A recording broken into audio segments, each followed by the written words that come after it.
Bem, boa tarde a todos. São já 15h08. Nós estamos com esses 8 minutos aí que a gente foi dando de tolerância, tentando fazer um ajuste. Nesse momento, nós estamos com 82 participantes nessa live sobre a convenção coletiva. Quem não me conhece, eu sou o Selmo de Freitas. Atualmente, eu sou executivo do Cindy Rochas e do Centro Rochas. Nós vamos ter participando efetivamente nessa live o Thales Machado, que vai fazer a abertura, vai dar umas palavras iniciais. Na sequência, nós vamos ter o doutor Henrique Nelson Ferreira, que é advogado, professor de Direito e é assessor do Cindy Rocha nas questões trabalhistas e estatutárias, e o doutor Marcos Dalmaso, que é advogado e é membro da nossa comissão de negociação, que atuou para que nós chegássemos a termo com a assinatura da convenção coletiva, que vai ser objeto hoje dessa conversa. Eu informo para vocês que, por padrão, nós estamos desabilitando todos os microfones, para não ter ruído, porque nós já estamos com 84 participantes e a gente daqui a pouco não controla, estando abertos os microfones do doutor Marcos Dalmaso, do doutor Henrique e do Thales, esses eles estão com controle, e os demais nós estamos buscando controlar por aqui. O chat, que vai ser o canal de apresentação de perguntas, ele está sendo tratado nesse instante para ser liberado, por isso que algumas pessoas ainda não estão conseguindo acessar o chat, mas daqui a pouco a gente vai liberar. Como nós temos uma parte inicial de abertura por parte do Thales, e depois uma exposição do doutor Henrique, algo em torno de 20, 30 minutos, sobre o que tem de novidade, quais são os aspectos dessa convenção coletiva, para só depois a gente fazer a abertura das perguntas, a gente tem um tempo para resolver essas questões. E agora tem que deixar de Show de bola. Estou vendo que tem alguns momentos que entram algumas conversas, aí eu acabo tendo que fechar todo mundo, e aí isso atrapalha um pouquinho a participação do microfone dos outros 3. Então, nesse momento, a gente vai passar a palavra para o Thales, que é empresário, é presidente do Cicobi Crédito Rochas e também presidente do Cindy Rochas. Então, a gente passa a palavra a ele aí para dar início a essa nossa live, e depois a gente continua. Bem-vindo aí, Thales. Alô, está me ouvindo bem? Está me ouvindo bem? Tá, né? Ouvindo.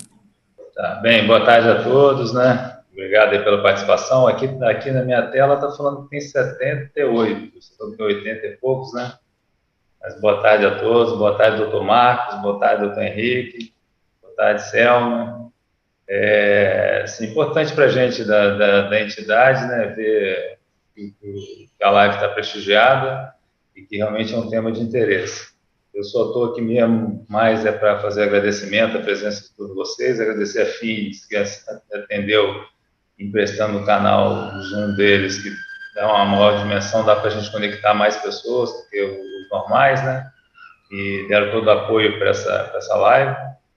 E nós estamos preparando para a semana que vem uma live em termos de energia, né? Eu só mesmo mais para fazer agradecimento, fazendo alguns ajustes para a semana que vem, mas assim, gostaria que vocês ficassem à vontade de participar ao máximo e também pudessem nos passar temas que têm interesse aí da gente preparar lives de debate no setor. Temas que sejam importantes para o setor de rochas ornamentais. Ok, vou ser bem breve, então passo a palavra aí para o Selmo, né, e que a gente possa aí tirar o maior proveito aí, tanto do doutor Marcos como do doutor Henrique, que são os que dominam realmente o tema. Ok? Boa tarde a todos. Quem está? Não sei. Bem, essa live que o Thales comentou sobre a parte do mercado de energia, ela, na verdade, por uma questão de participação das pessoas que vão estar envolvidas, ela está ficando para o dia, em princípio, dia 27, na segunda-feira, às 17 horas, depois nós vamos estar divulgando, mas é um tema aí realmente relevante para esse momento. Mas nós vamos dar sequência, então, e nós vamos passar a palavra ao doutor Henrique Nelson, para que ele possa fazer a apresentação, a contextualização, e se houver necessidade de expor alguma parte da convenção, doutor Henrique, só me informa que eu projeto, se eu conseguir aprender e manusear o Zoom no curso rápido que eu fiz à distância, a gente projeta ele aí, ok? Então, a palavra está com o senhor, doutor Henrique. Pois não, Selmo. Boa tarde, Selmo. Boa tarde, presidente Tales. Boa tarde, doutor Marcos, que participam conosco de forma mais direta nesse momento. Boa tarde a todos os que estão conosco nesse contexto. Não vou nominar ninguém, muito embora tenha visto o nome de alguns colegas e os que já participam, porque esses realmente são muitos. E o objetivo nosso é exatamente fazer a apresentação desse contexto que nós conseguimos chegar a nível de relações de trabalho. E é importante, de início, já destacar para todos que, como é conhecimento já de vocês, nós vínhamos já em uma negociação com o Sindicato dos Trabalhadores desde o início do mês de março, quando, inclusive, já havíamos feito a primeira assembleia da categoria, dando início ao processo de negociação, de forma que a assembleia do setor ela está organizada em caráter permanente, por isso foi possível, mesmo nesse contexto, a continuidade dos trabalhos. Um outro ponto importante a ser destacado é que, nesse meio de caminho, todos fomos surpreendidos pelo avanço dessa situação de pandemia, de forma que, como também todos sabem, no dia 20 de março, nós conseguimos celebrar um aditivo à Convenção Coletiva 2018-2020, e esse aditivo ele se antecipou, inclusive, a dispositivos que vieram logo em seguida na medida provisória 927. Óbvio que fomos, mais uma vez, não digo surpreendidos, mas informados da iniciativa governamental em seguida, com a MP 936, que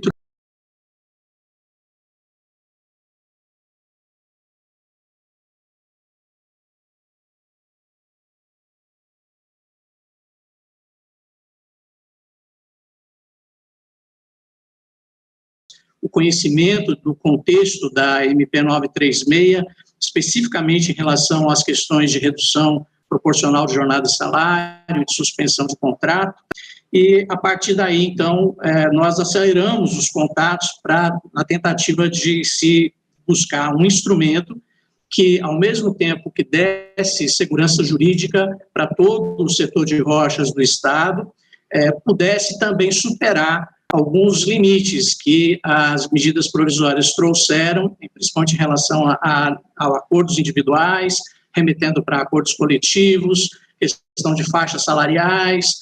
Então, o objetivo na retomada de negociação com os sindicatos dos trabalhadores foi, acima de tudo, buscar segurança jurídica e que não trouxesse, nesse momento, absolutamente nenhum agravo para a situação das empresas, ao contrário, trouxesse mais facilidades e mais opções para superar esse momento de crise.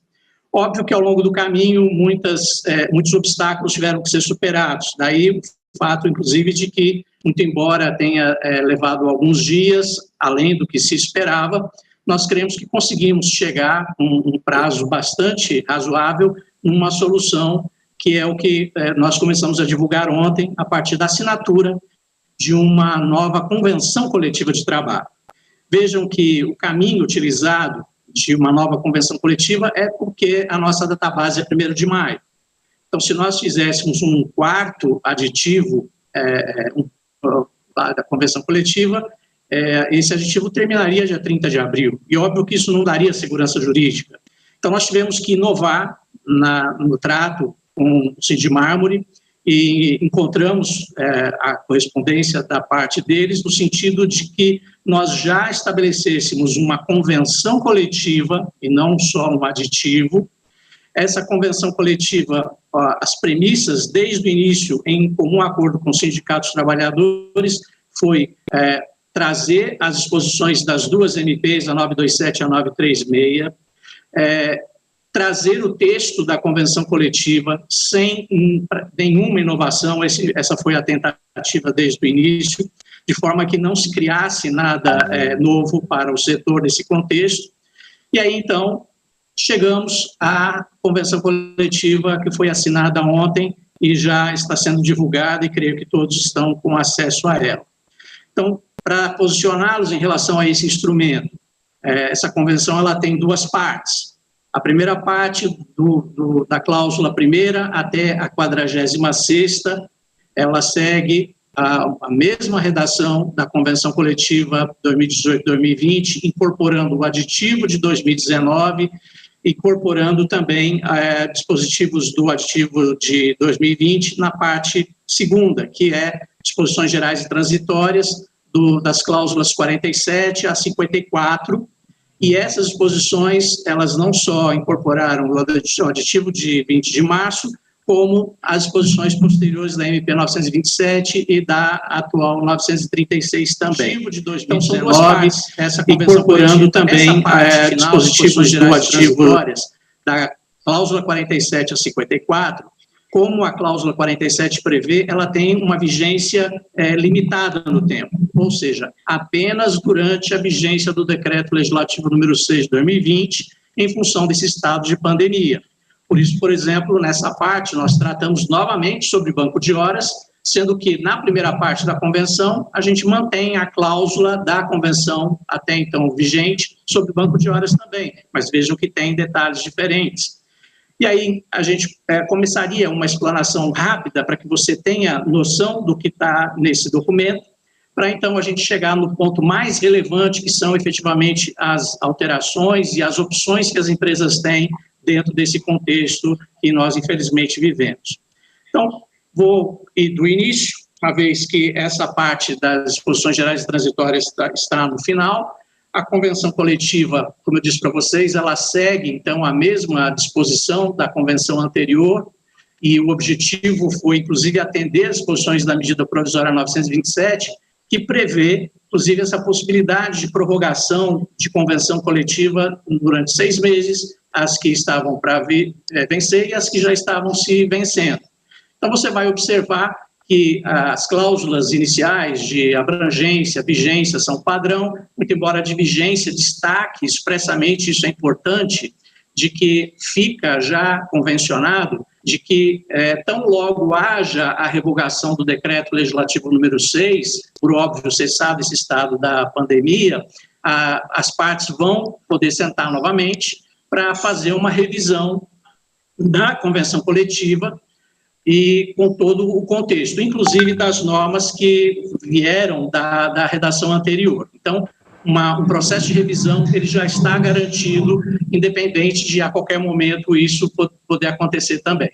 Depois, a partir da cláusula terceira, seguem as mesmas disposições, contrato de experiência, devolução de documentos, ausências justificadas, enfim, as cláusulas que vocês já conhecem, que foram mantidas na sua íntegra até a 46, com uma única ressalva. E aí eu preciso parar aqui um instantinho para destacar para vocês que a única modificação no texto da convenção coletiva até então vigente é na cláusula 24ª, que trata de rescisões e homologações. Se você já pôde observar, você deve ter visto que a redação, na verdade, continua a mesma, ou seja, as empresas continuam, em regra geral, sem precisar fazer homologação, a não ser quando o funcionário é sócio do sindicato e ele expressamente pede que a rescisão seja homologada. Enfim, o procedimento que você já conhece até aqui, que vem desde a convenção anterior. O que foi modificado só nesse tempo todo foi o parágrafo 4º que foi inserido nessa cláusula. Foi inserido um parágrafo 4º nessa cláusula, dizendo que as verbas rescisórias constantes do termo de rescisão de contrato de trabalho terão eficácia liberatória se o valor correspondente tivesse sido depositado na conta bancária do empregado ou se o pagamento tivesse sido homologado pelo Sindimármore. Essa foi a única inserção diferente na redação da convenção que vinha vigorando até aqui. E por que isso foi feito e qual é o sentido dessa redação, como vocês podem observar aí. Vejam que, em primeiro lugar, o sentido que a redação traz e o que foi ajustado depois de muita discussão com os sindicatos trabalhadores é em relação ao fato de que, em alguns casos que chegou ao conhecimento dos sindicatos trabalhadores, isso chegou inclusive, a ações que foram ajuizadas na Justiça do Trabalho, o trabalhador acabava assinando o TRCT sem efetivamente ter recebido de forma correta pelo saldo rescisório.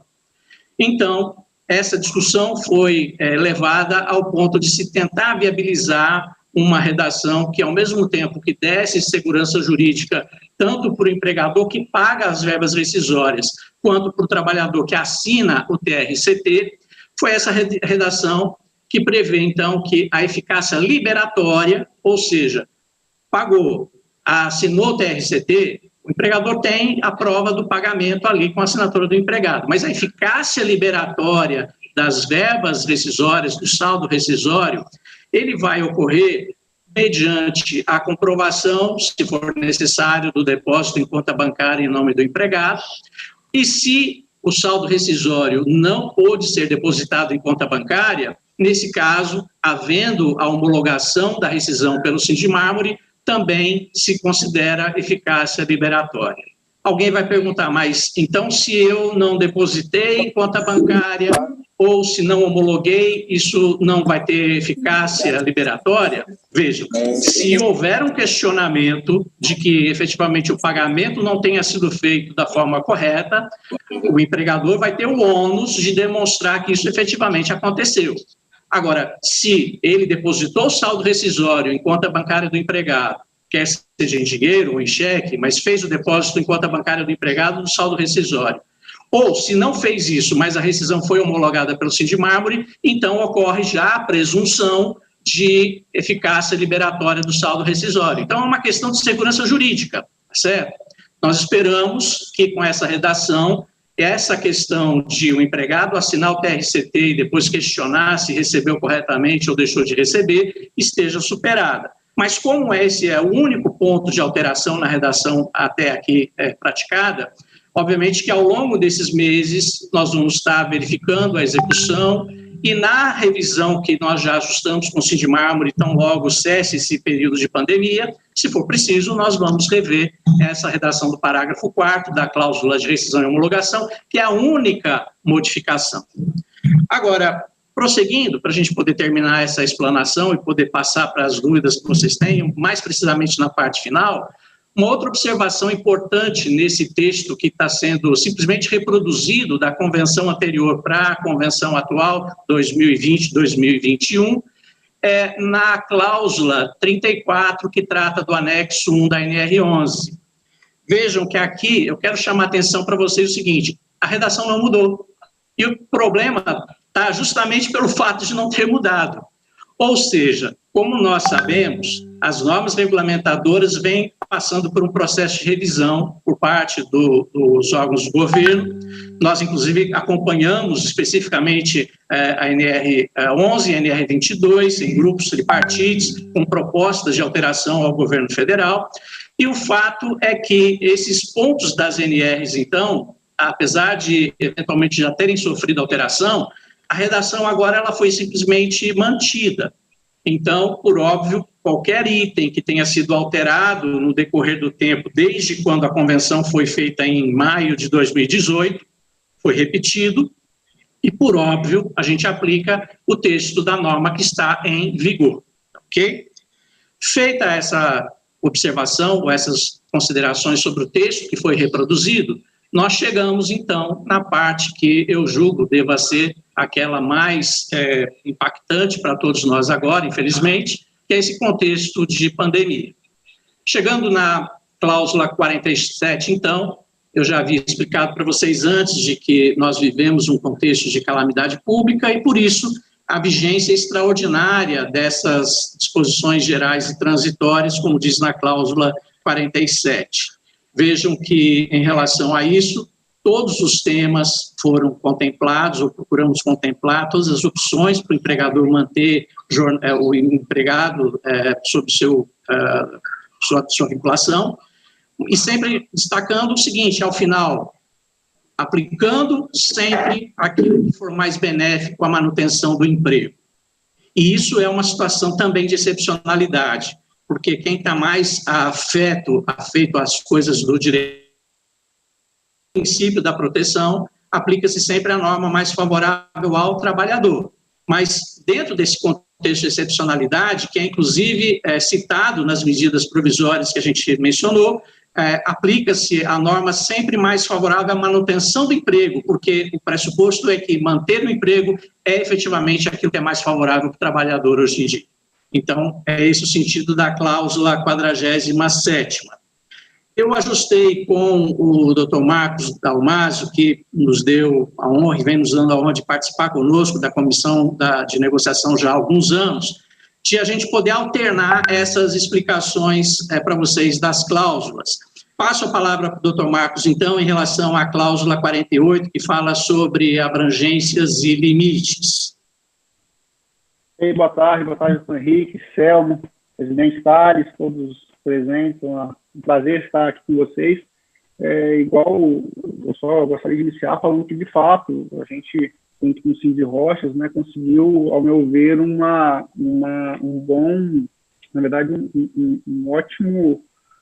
ótima providência em relação a esse período junto ao Sindimar, até assim, verificando as cláusulas que estão na nossa convenção coletiva, com as cláusulas de outros setores, com os termos da negociação de outros setores que estão fazendo, eu vejo que o nosso ficou assim, uma coisa bem benéfica, de fato, né, às empresas e, logicamente, a manutenção dos empregos, que é isso que a gente mais almeja, né?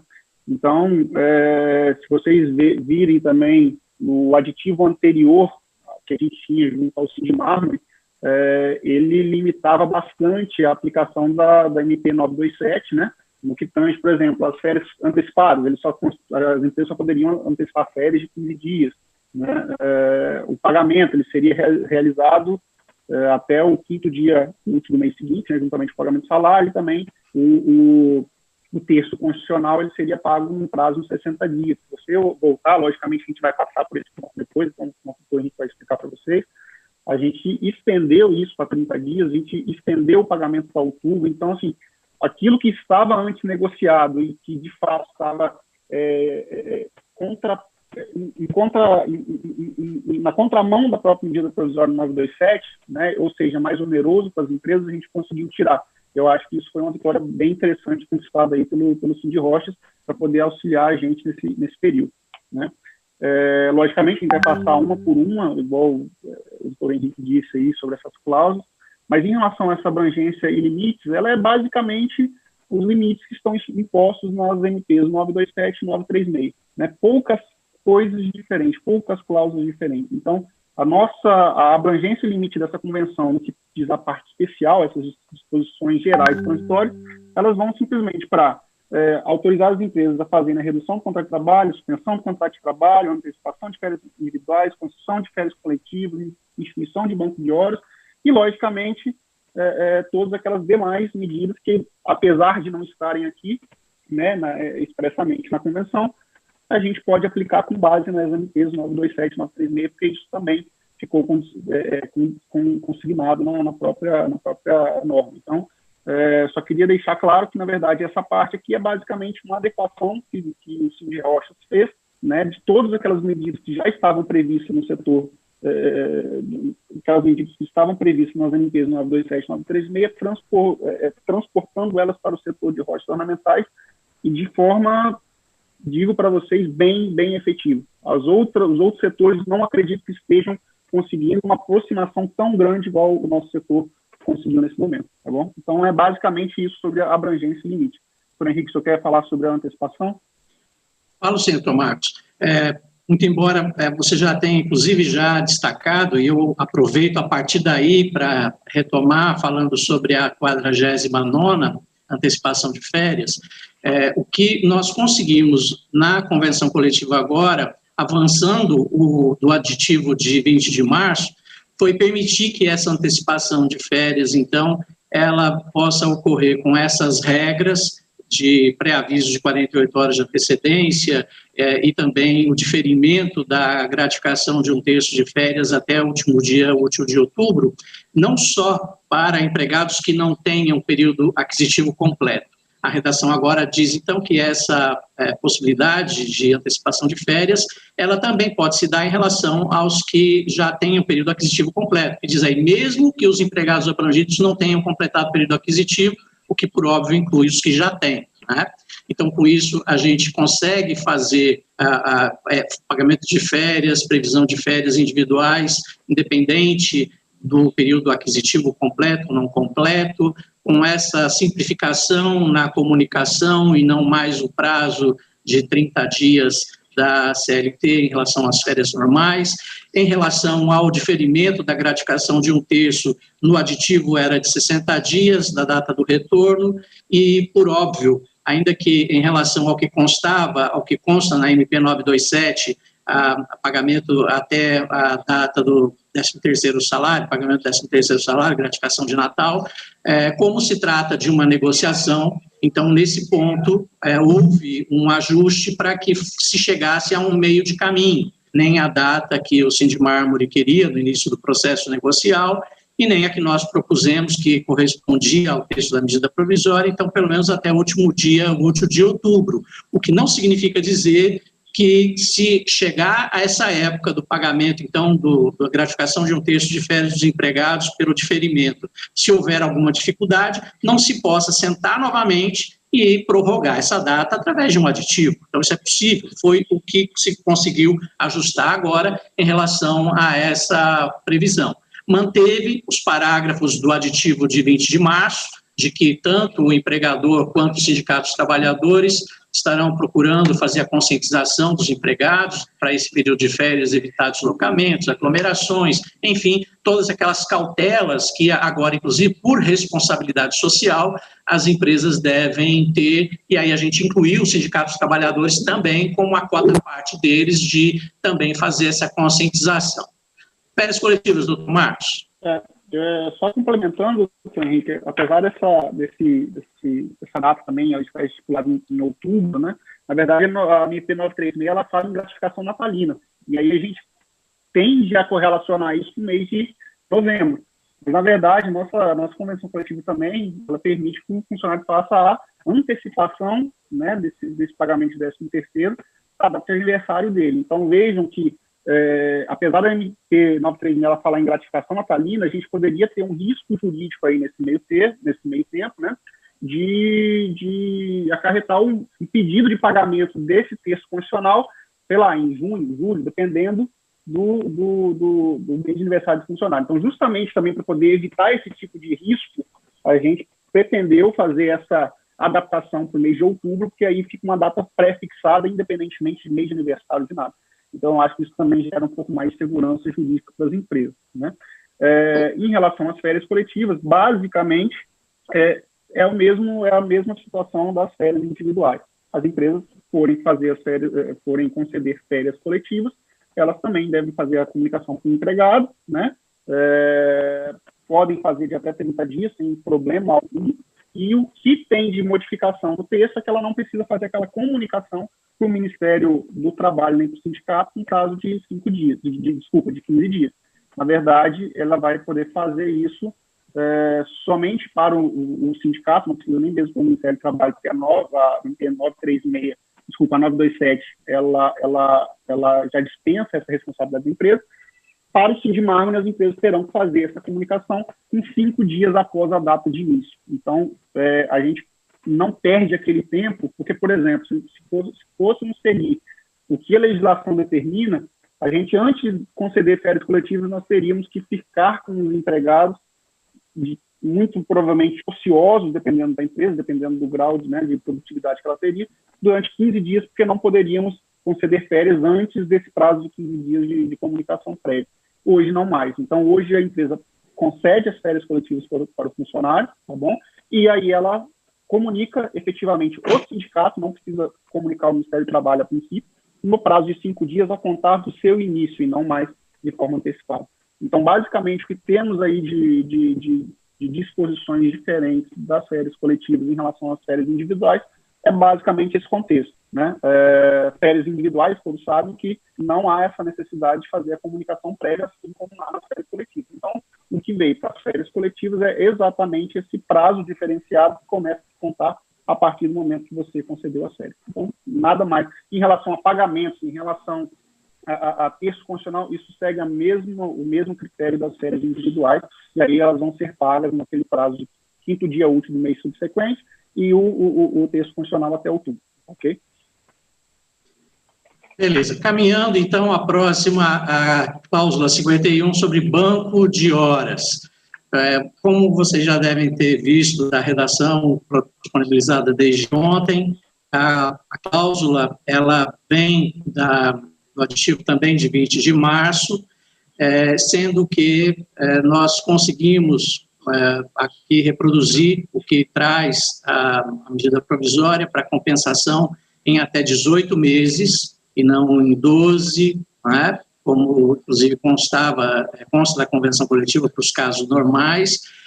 Então, é possível fazer compensação por banco de horas de imediato para aquelas atividades que prosseguem, ainda que em outras situações, e aquelas que retornarem após a suspensão.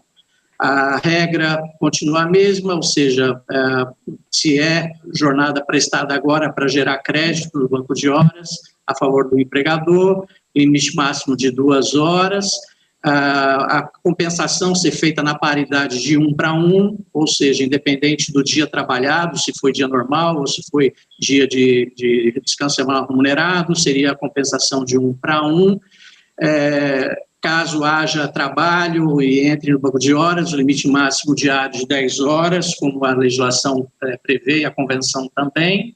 E o item 3, que prevê a prestação de serviços abaixo dos limites legais, permitir a compensação como crédito para o empregador. Ou seja, a realidade que a gente vive mais especificamente agora, em não havendo efetiva prestação de serviços em alguns momentos, ou não nas horas determinadas, óbvio que isolando os casos de redução proporcional de jornada de salário, de suspensão de contrato, então criaria crédito para compensação em até 18 meses. E o item 4, que também é o item padrão, de que na hipótese de rescisão de contrato, ao final do período de apuração, sem haver a compensação, faça o pagamento do saldo a favor do empregado como extra, que não tenha sido compensado na rescisão, e o crédito que não tenha sido compensado pela empresa após os 18 meses, então ele seria zerado sem nenhum desconto salarial, a não ser que, me vejam que um destaque importante, o empregado não tenha dado causa à compensação não poder ser feita sem um motivo justificável. E se essa compensação não foi feita porque o empregado deu causa a ela sem motivo justificável, então esse crédito que ficou do empregador poderia ser ajustado no saldo rescisório como crédito do empregador. E essa é uma novidade em relação à redação do aditivo de março que nós fizemos recentemente. Marcos. Em relação agora à cláusula 52ª, né, ele está possibilitando a redução da jornada de trabalho e do salário nos termos também da medida provisória.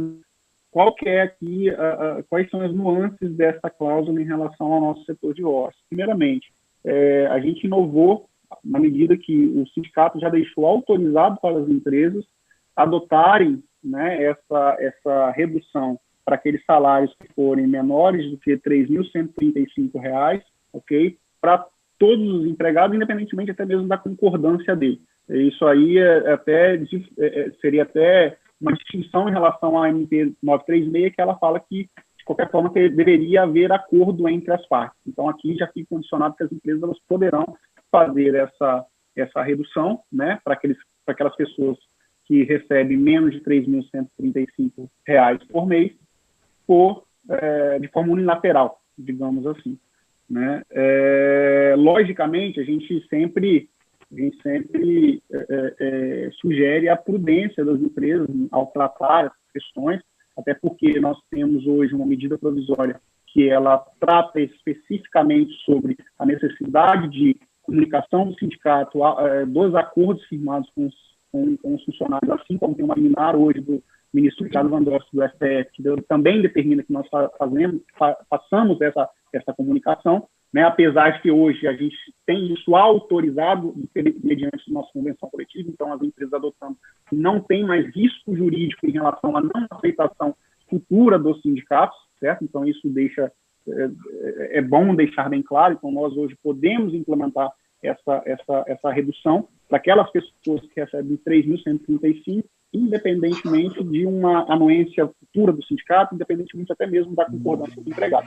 Mas, como prudência, a gente sempre sugere que seja feito também com a participação deles, para que vejam as situações específicas, para evitar qualquer tipo de prejuízo. Tá? Mas, na prática, temos isso. Nós podemos, até R$ 3.135, fazermos os acordos de redução de jornada sem necessidade nem mesmo de anuência do empregado, bastando, logicamente, nós comunicarmos depois o sindicato. Para aquelas pessoas que recebem, aqueles trabalhadores que recebam mais do que 3 salários mínimos, aí sim depende expressamente de um termo aditivo ao contrato de trabalho, de um acordo individual. Okay? Então, aquelas pessoas que recebem mais de 3 salários mínimos, as empresas já ficam, desde já, autorizadas a fazer essas reduções do contrato de trabalho, né, mediante, logicamente, um acordo com o próprio funcionário, um acordo escrito com ele. Né?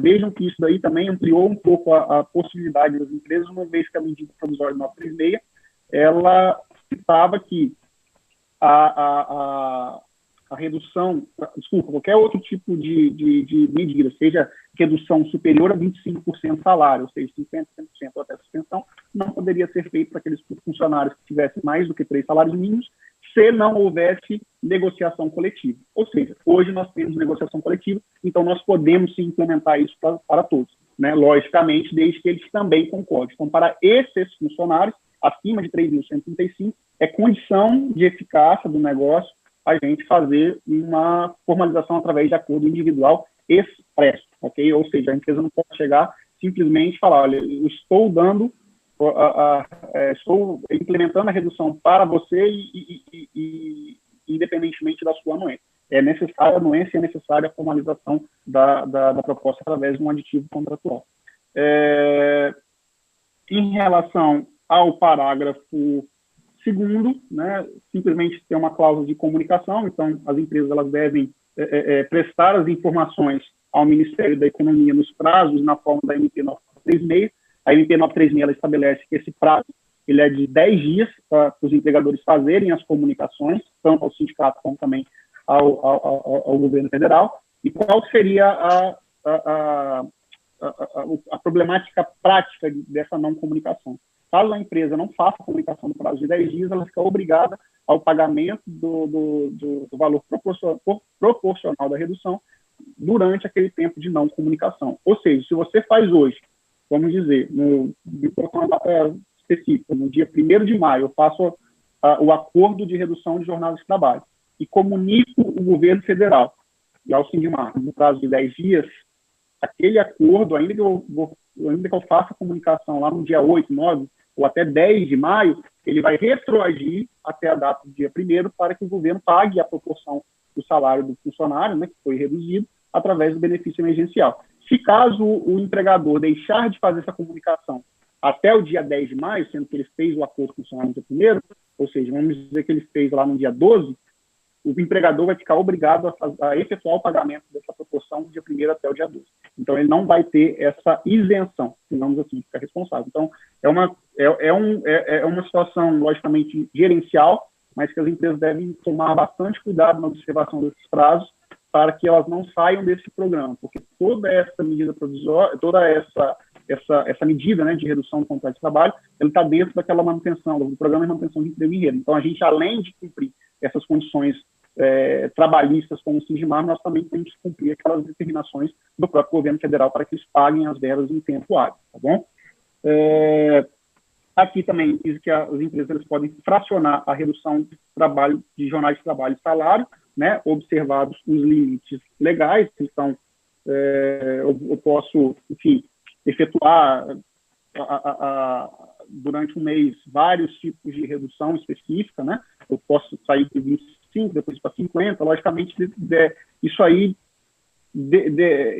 como é que se diz? Isso aí dentro de uma necessidade imperiosa da empresa. Não é de bom ouvido que as empresas fiquem fazendo isso de forma distinta, mas elas podem fazer o fracionamento desses períodos. E também, no parágrafo 4º, né, eles dizem que as empresas elas podem alternar os limites de redução da jornada de trabalho entre 25%, 50% e 100%. É exatamente isso que eu acabei de passar. Tá? poderiam também fazer até mesmo a alternância entre os limites de 25, 50 ou até mesmo a suspensão do contrato de trabalho. É o que o Dr. Henrique vai começar a explicar agora para vocês. Pois não, Dr. Marcos. A cláusula se trata da suspensão contra trabalho.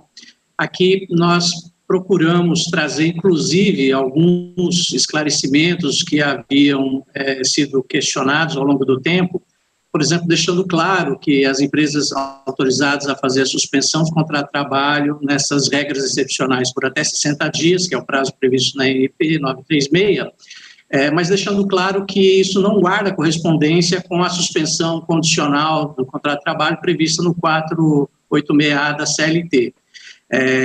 Na verdade, aqui, inclusive, há um erro material que eu peço vênia para todos, porque, na verdade, é o artigo 476A, não é 486, então teve um erro material aí.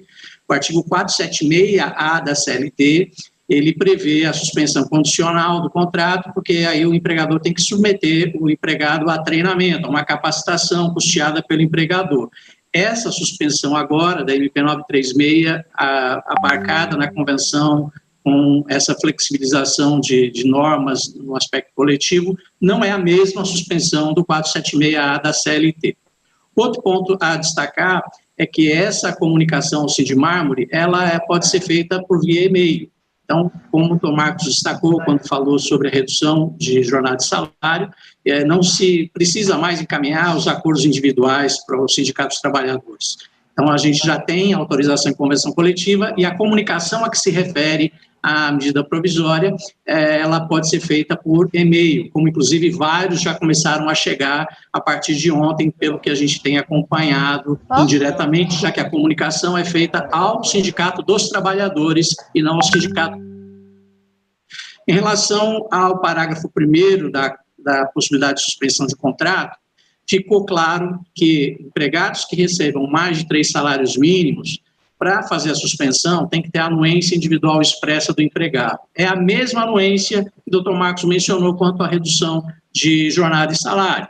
Por que ficou essa anuência, já que tratou-se coletivamente? Porque, por óbvio, esses trabalhadores que recebem acima de 335, eles têm um impacto maior em relação ao volume de salário até então percebido e comparando com o valor do benefício que o governo vai pagar, que fica limitado ao seguro-desemprego.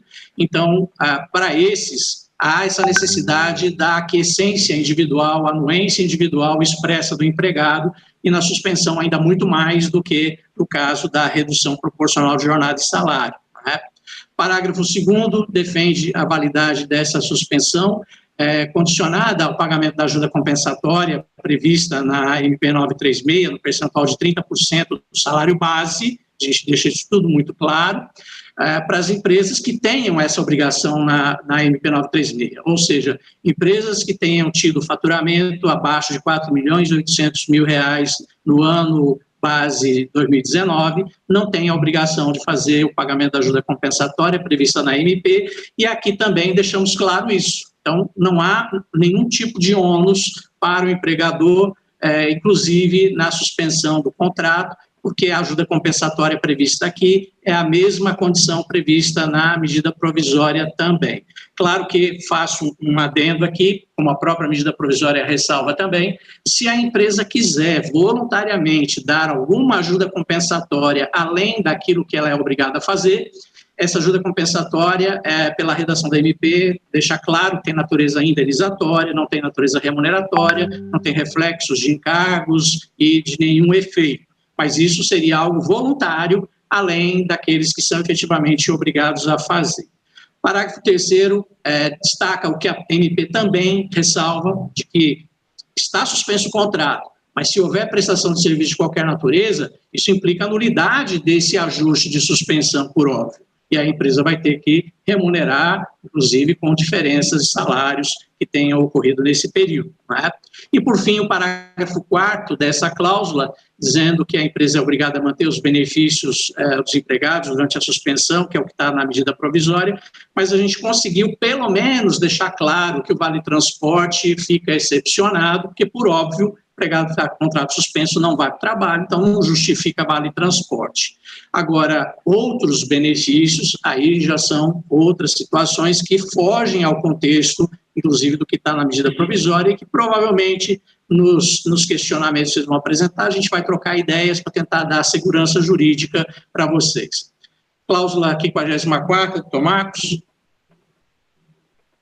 A cláusula 54ª, ela trata da garantia provisória de emprego durante esse período, né? Porque, na verdade, tanto a redução como a suspensão do contrato de trabalho são medidas criadas pelo governo e agora encampadas pelo Sindimar, autorizadas pelo Sindimar, para que as empresas mantenham, né, os empregos vigentes. Então, isso aí é justamente a manutenção de emprego e renda a nível nacional. Portanto, nada mais justo, né, que se as empresas quiserem essa redução proporcional da jornada do salário ou a suspensão do contrato de trabalho, esses funcionários eles terão também uma estabilidade provisória de emprego para que se vede a demissão sem justa causa nesse período. Logicamente, garantia provisória de emprego não limite a possibilidade da empresa efetuar a demissão do funcionário por justa causa, né? Então, se acontecer qualquer tipo de falta grave estabelecido lá no artigo 482 da CLT, a empresa poderá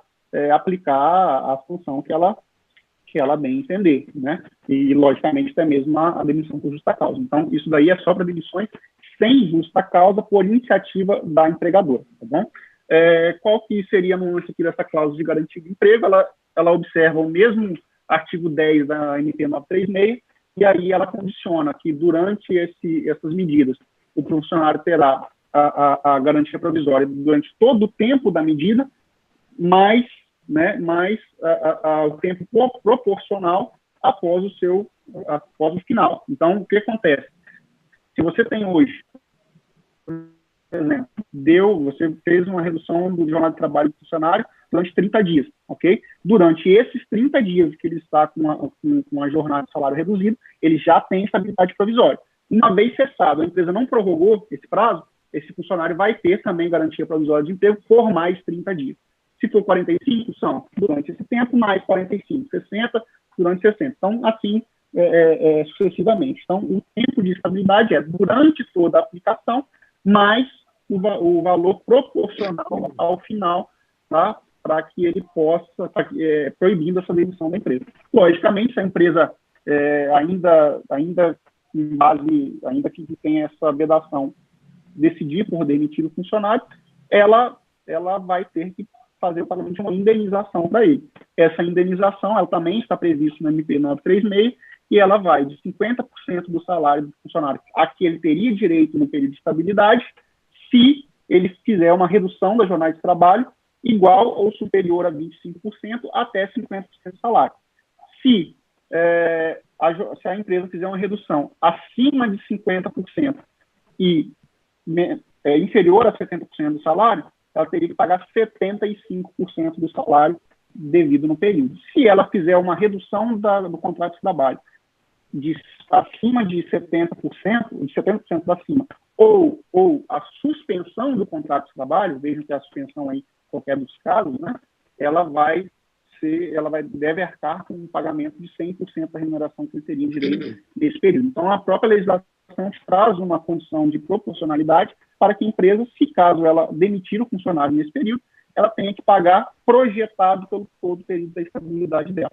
Tá bom? Então, é basicamente isso.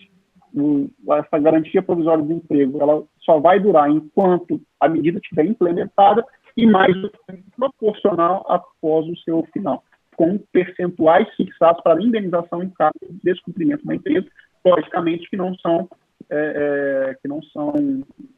devidos em caso de demissão por justa causa, que aí é uma falta grave cometida pelo empregado, ok?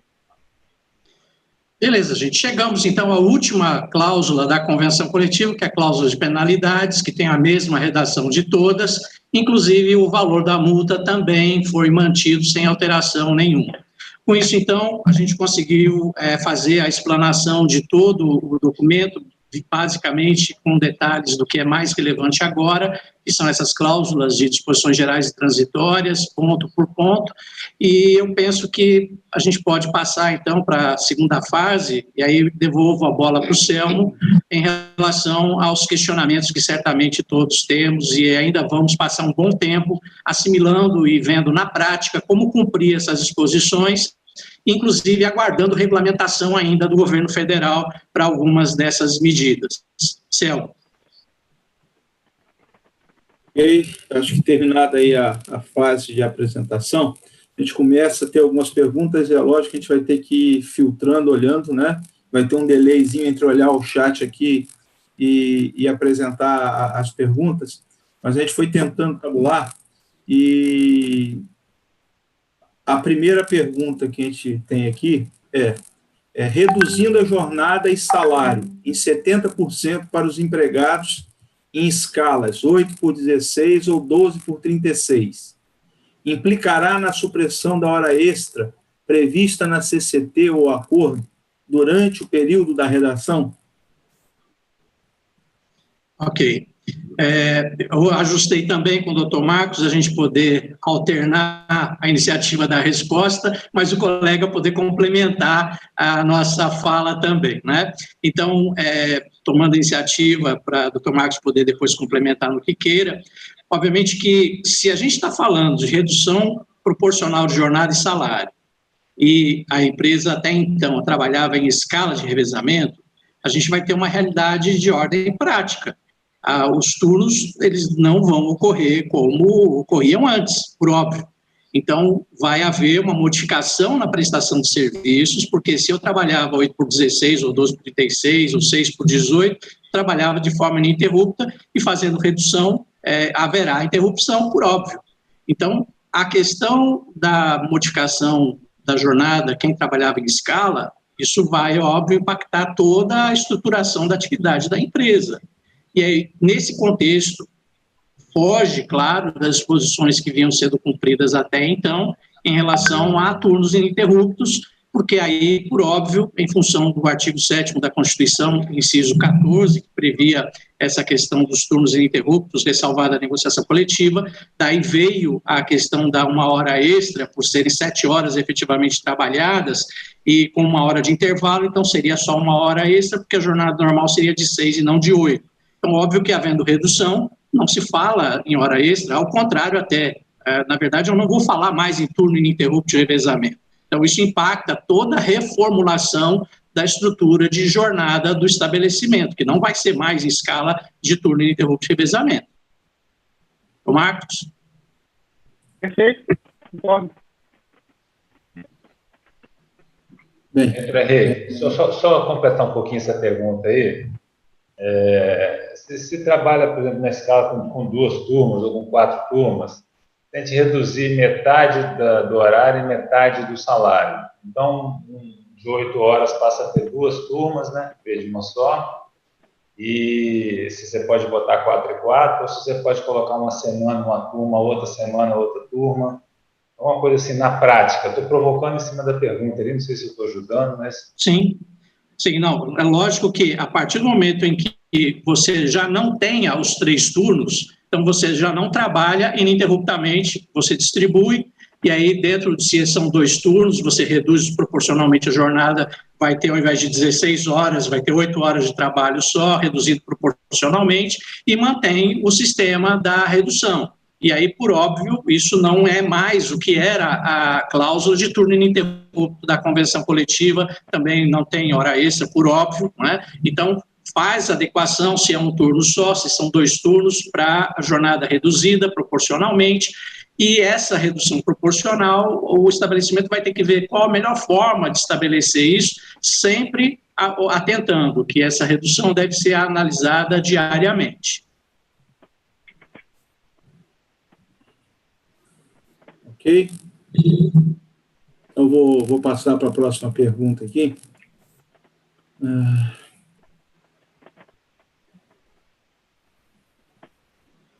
Veio uma pergunta se as férias coletivas poderão ser gozadas em mais de 2 períodos.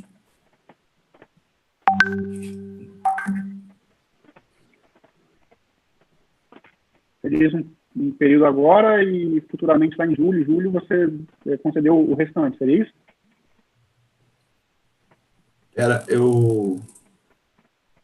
A pergunta aqui está assim: as férias coletivas podem ser gozadas em mais de 2 períodos?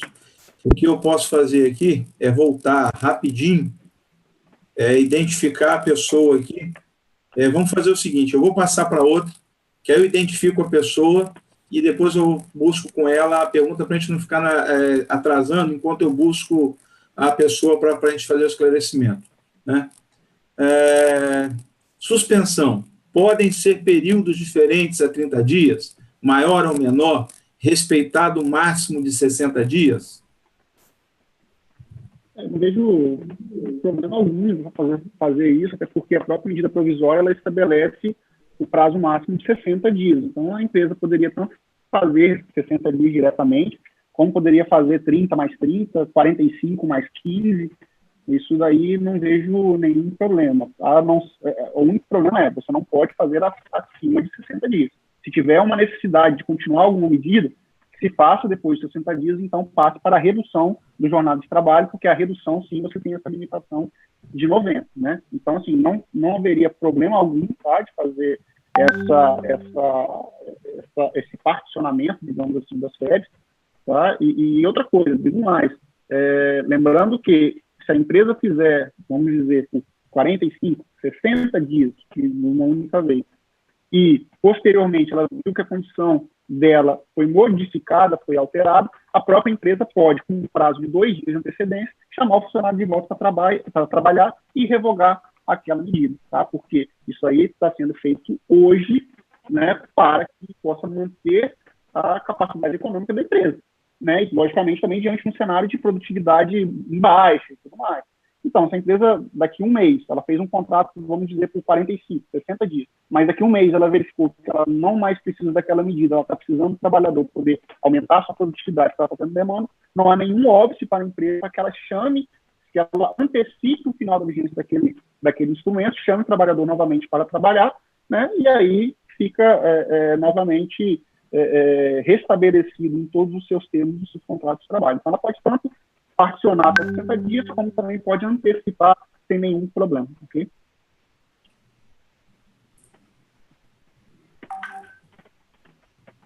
Doutor Henrique, algum complemento? Não, perfeito. Ok, eu estou no aguardo aqui, eu mandei, a pessoa que mandou aquela pergunta sobre as férias coletivas, por favor, dá uma olhada na sua mensagem, eu mandei no privado dela um questionamento, se puder olhar e me responder, a gente prossegue com ela na sequência. Uma outra relativa ainda sobre o período de suspensão do contrato de trabalho, a empresa pode descontar as coparticipações de benefícios, como, por exemplo, plano de saúde, nos 30% de ajuda compensatória?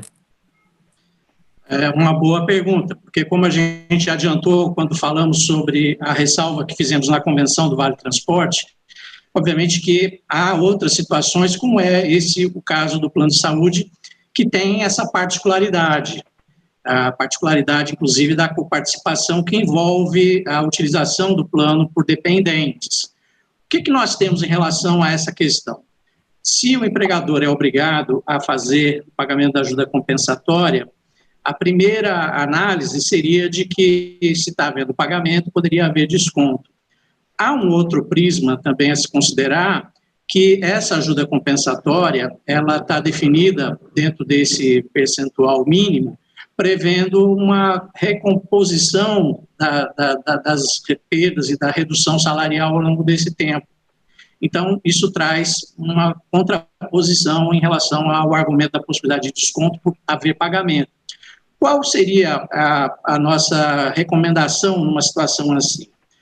Analisar caso a caso, ou seja, uma vez que o empregado vá receber um pagamento da empresa, ainda que tendo natureza indenizatória, que é a ajuda compensatória, e ainda que se estabeleça com um percentual mínimo de 30% para as empresas que são obrigadas a fazê-lo, se o trabalhador não quiser ficar com esse ônus de depois, passado o período de suspensão, ter que ressarcir de uma forma acumulada essa sua coparticipação, se ele autoriza fazer o desconto, a recomendação é que isso seja feito de comum acordo e, acima de tudo, de forma expressa, ou seja, faça um ajuste por escrito, prevendo essa possibilidade com o empregado autorizando expressamente esse desconto.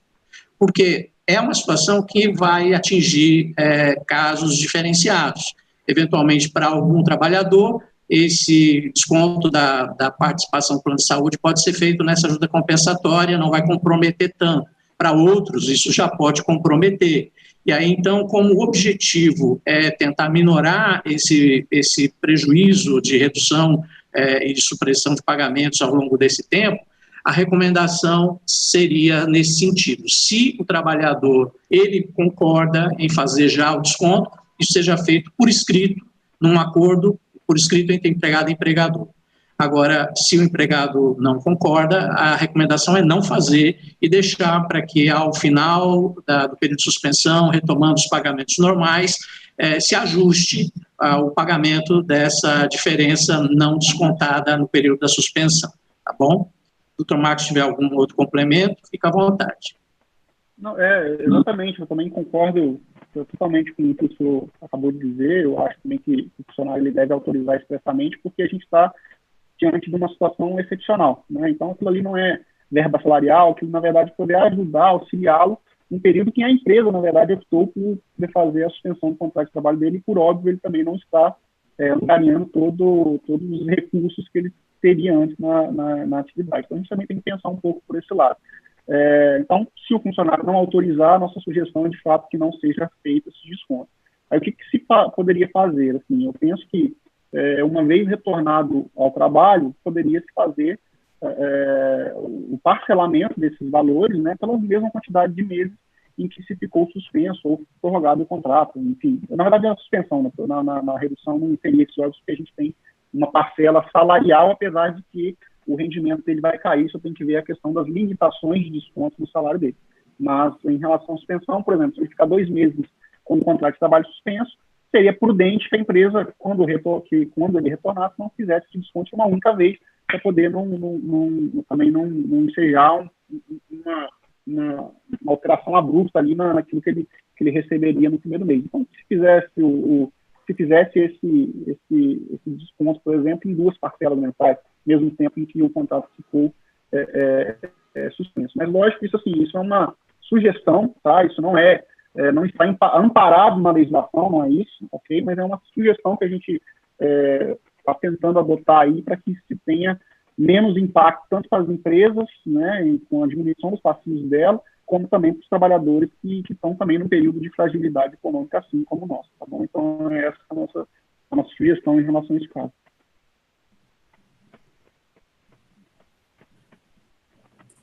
Bem, tem uma aqui que é um texto aí mais longo, a gente vai colocando. Lembrando o seguinte, a nossa previsão, tá, gente, ir fazendo perguntas e respostas até, se for o caso, 17 horas, nós ainda temos aí 49 minutos de bate-papo, né? E a gente aproveita mais uma vez para agradecer a Findes pelo apoio em liberar a ferramenta do Zoom, que é uma versão adquirida pela Findes e que ela disponibilizou aí ao sindicato para uso, para a gente fazer essa live. A pergunta é um pouquinho longa, porque ela tem uma introdução, e eu quero dizer assim, o parágrafo 3º da cláusula 2ª da Convenção dispõe sobre a jornada de trabalho e salário. Face a isso, questionamos se a situação abaixo disposta encontra-se amparada nessa disposição legal. Em caso Qual cláusula, Sérgio? Cláusula 52ª. 52ª. Okay. Parágrafo 3º. Em caso de suspensão de jornada, é possível fazê-lo de modo diferenciado por setor ou mesmo por empregado? Ou a empresa está obrigada a optar por um fator único de redução uniforme para toda a empresa? Então, essa é a primeira pergunta. Né? Só completando aqui, aí diz que estão avaliando, de repente, parar alguns setores por questões operacionais, ou seja, você demanda mais de um do que do outro, então o que é colocado é que, na prática, eles teriam essa necessidade, né? Então, como é que seria visto isso? Veja bem, tanto a medida provisória, desde os seus primórdios, ela tratou essas medidas de forma individualizada, e não de forma, digamos, coletivas, né? Então, assim, em princípio, não haveria qualquer tipo de problema você setorizar, digamos, esse tipo de adoção. Oi? Doutor Marcos, eu vou pedir só um segundo, eu vou me desculpar, pedir um segundo, porque estava convencionado já com o Thales, porque ele tinha um outro compromisso, e que na hora que tivesse, para que ele tivesse que partir para outro compromisso, a gente abriria, afinal é o presidente, né, gente? Vamos lá. A gente tem que aí a gente ficou de abrir para ele só agradecer, falar alguma coisa, depois a gente continuar a live, porque ele vai estar em outro compromisso. Thales, a palavra é sua. Oi. Tá. Bom, só queria agradecer a todo mundo aí, todos os participantes, né? Eu tenho uma outra reunião agora, está começando aqui, eu preciso participar, e já que o Selmo vai estar aí preso, né? Senão ele poderia estar aqui e eu estar aí. Mas, de qualquer forma, agradecer a todos e, assim, o Sindiós está aberto para a gente debater qualquer assunto que seja de interesse do setor. E obrigado a todos e vamos aproveitar esse restante de live aí com a turma e os capacitados aí. Valeu? Abraço a todos. Obrigado, um abraço. Obrigado. Doutor Marcos, então acho que talvez até porque pode ser que tenha cortado bem a ideia, eu só podia começar aí eu vou repor só a pergunta e aí a gente começa como se estivesse sendo agora. A pergunta, né, partindo do parágrafo 3º da cláusula 52ª, é sobre a suspensão, né, o fracionamento da jornada de trabalho e salário. Se isso aí pode ser feito de modo diferenciado por setor ou por empregado, e se a empresa está obrigada a optar por um único fator de redução uniforme para toda a empresa, porque isso está sendo avaliado na empresa da pessoa que apresentou a pergunta. Então, como a gente tinha iniciado, essa medida provisória ela foi feita em caráter pessoal. Inclusive, ela sujeitou esses acordos, né, pela 936, pelo acordo individual com os funcionários e logicamente, a assinatura expressa de um termo coletivo com eles. Então, assim, não haveria qualquer tipo de problema na empresa adotar esses critérios diferenciados, primeiramente para setores, né, que é uma coisa um pouco mais, digamos assim, melhor visualizada. Então, por exemplo, eu vou adotar uma redução de 25% para a produção, vou adotar 50% para multifio, e vou adotar a suspensão para carregamento de contêiner. Não há problema algum, né? Isso aí você não precisa fazer uma medida única para a empresa inteira. Em relação a dentro do setor, você ter também situações diferenciadas, apesar de que isso pode gerar um certo, como se diz, uma certa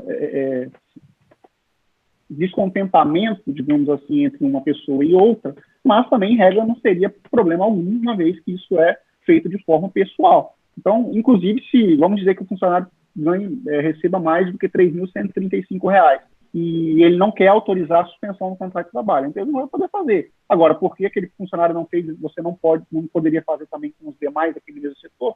Não tem, uma coisa não é vinculada à outra.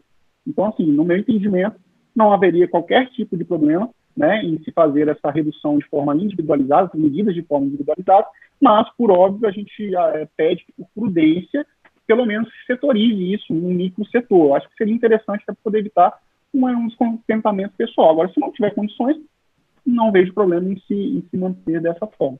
Ok? Doutor Henrique, o senhor tem alguma divergência em relação a isso?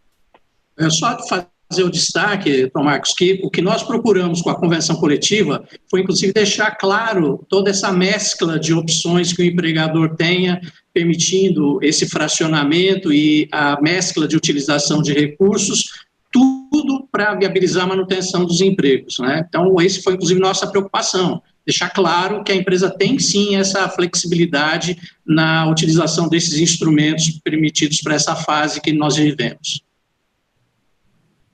Ok. Qual que era a segunda, Selmo, que eu não lembro agora? Deixa eu abrir aqui. Não, aí ele É só um complemento, né? Não havia uma... Era só o complemento, foi só o complemento. Tem uma pergunta também longa aqui que fala sobre o pagamento de 1/3 de férias, e que coloca o seguinte: o termo aditivo de 20 de março estipulava, né, ou estabelecia que 1/3 de férias deveria ou poderia ser pago em até 60 dias do retorno das férias. A MP do dia 22, no seu artigo 8º, diz que é para pagar 1/3 até 18/12. Né? E a convenção assinada no dia 14, na verdade ontem, ela está com data de 15, mas foi assinada ontem, e estipula que 1/3 deve ser pago até o dia 30/10.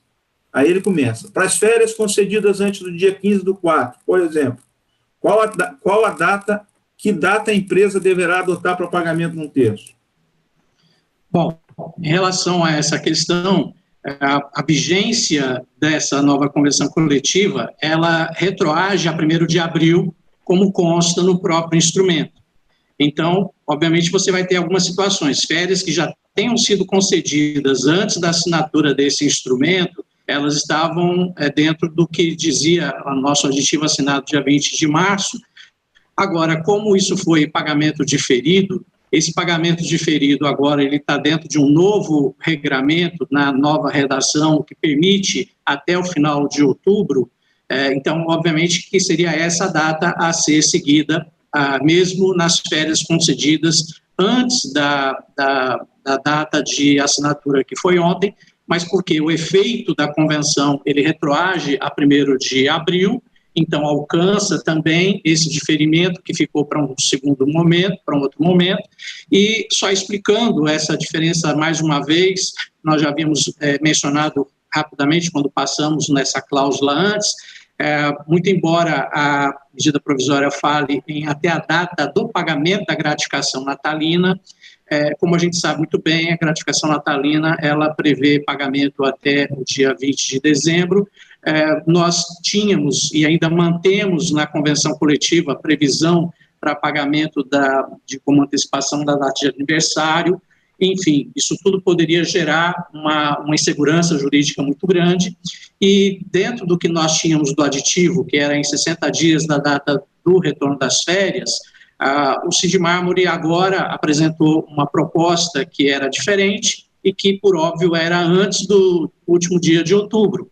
E aí, na negociação coletiva, porque para a gente chegar a essa convenção, isso é um processo de negociação que pressupõe concessões mútuas, esse foi um ponto em que nós fizemos essa concessão. Ou seja, nem o que o Cid Mármore pediu no início desse processo de discussão e nem o que a medida provisória falava. Chegamos a um meio de caminho, pagamento do diferimento até o dia 31 de outubro.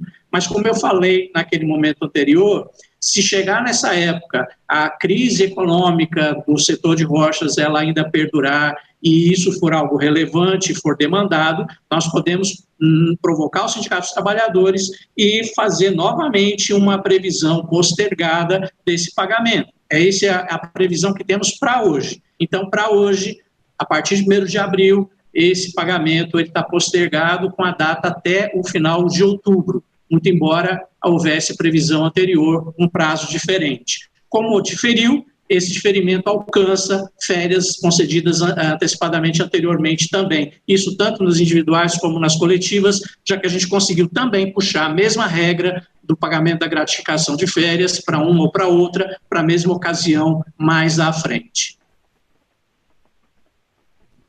Ok. Para outra aqui. Temos uma pergunta aqui que é: durante a suspensão do contrato de trabalho, como fica a mensalidade e taxa negocial e o plano de saúde? Eu entendo que a pergunta aqui é como é que fica o desconto desses itens aí, uma vez que a empresa não faz pagamento ao funcionário.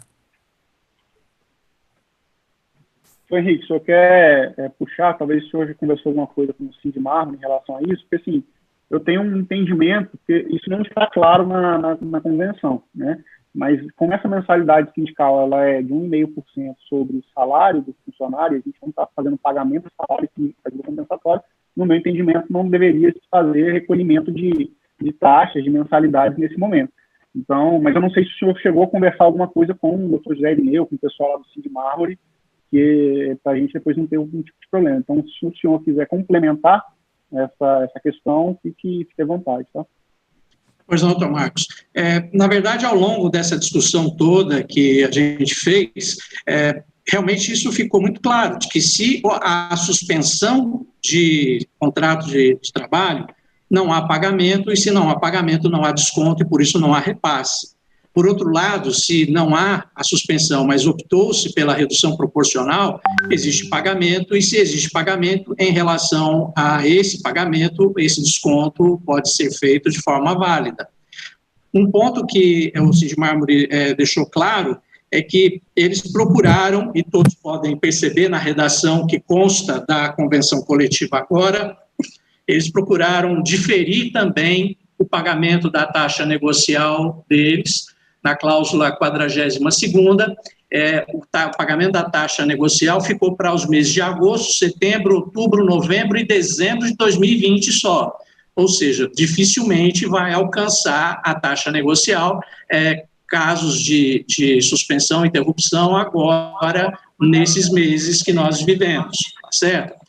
Se a opção da empresa foi pela redução, então, por óbvio, havendo pagamento ainda que reduzido, o desconto de 1,5% seria devido para aquele que não é associado ao sindicato, aliás, esse para o que é associado ao sindicato, que é a mensalidade, porque a taxa negocial seria só de agosto em diante. Tá certo? Então, foi isso que eles passaram, e deixando muito claro que eles já postergaram a taxa negocial, então taxa negocial não vai ter problema agora, e a mensalidade, se houver suspensão, óbvio que não vai haver desconto e muito menos repasse. Ok. E aí, uma pergunta sobre férias aqui. As férias individuais podem ser feitas em até 3 períodos? Exemplo, 14, 7 e 9. Gostaria de saber se as coletivas podem ser feitas desta forma. Eu estou entendendo que o que está aqui, na verdade, eu li de uma maneira e fazendo o link com aquela pergunta anterior, que me parece ser da mesma pessoa, sobre as férias coletivas, seria assim: as férias individuais podem ser feitas em até 3 períodos. Exemplo, 14, 7 e 9. Gostaria de saber se as coletivas podem ser feitas da mesma forma.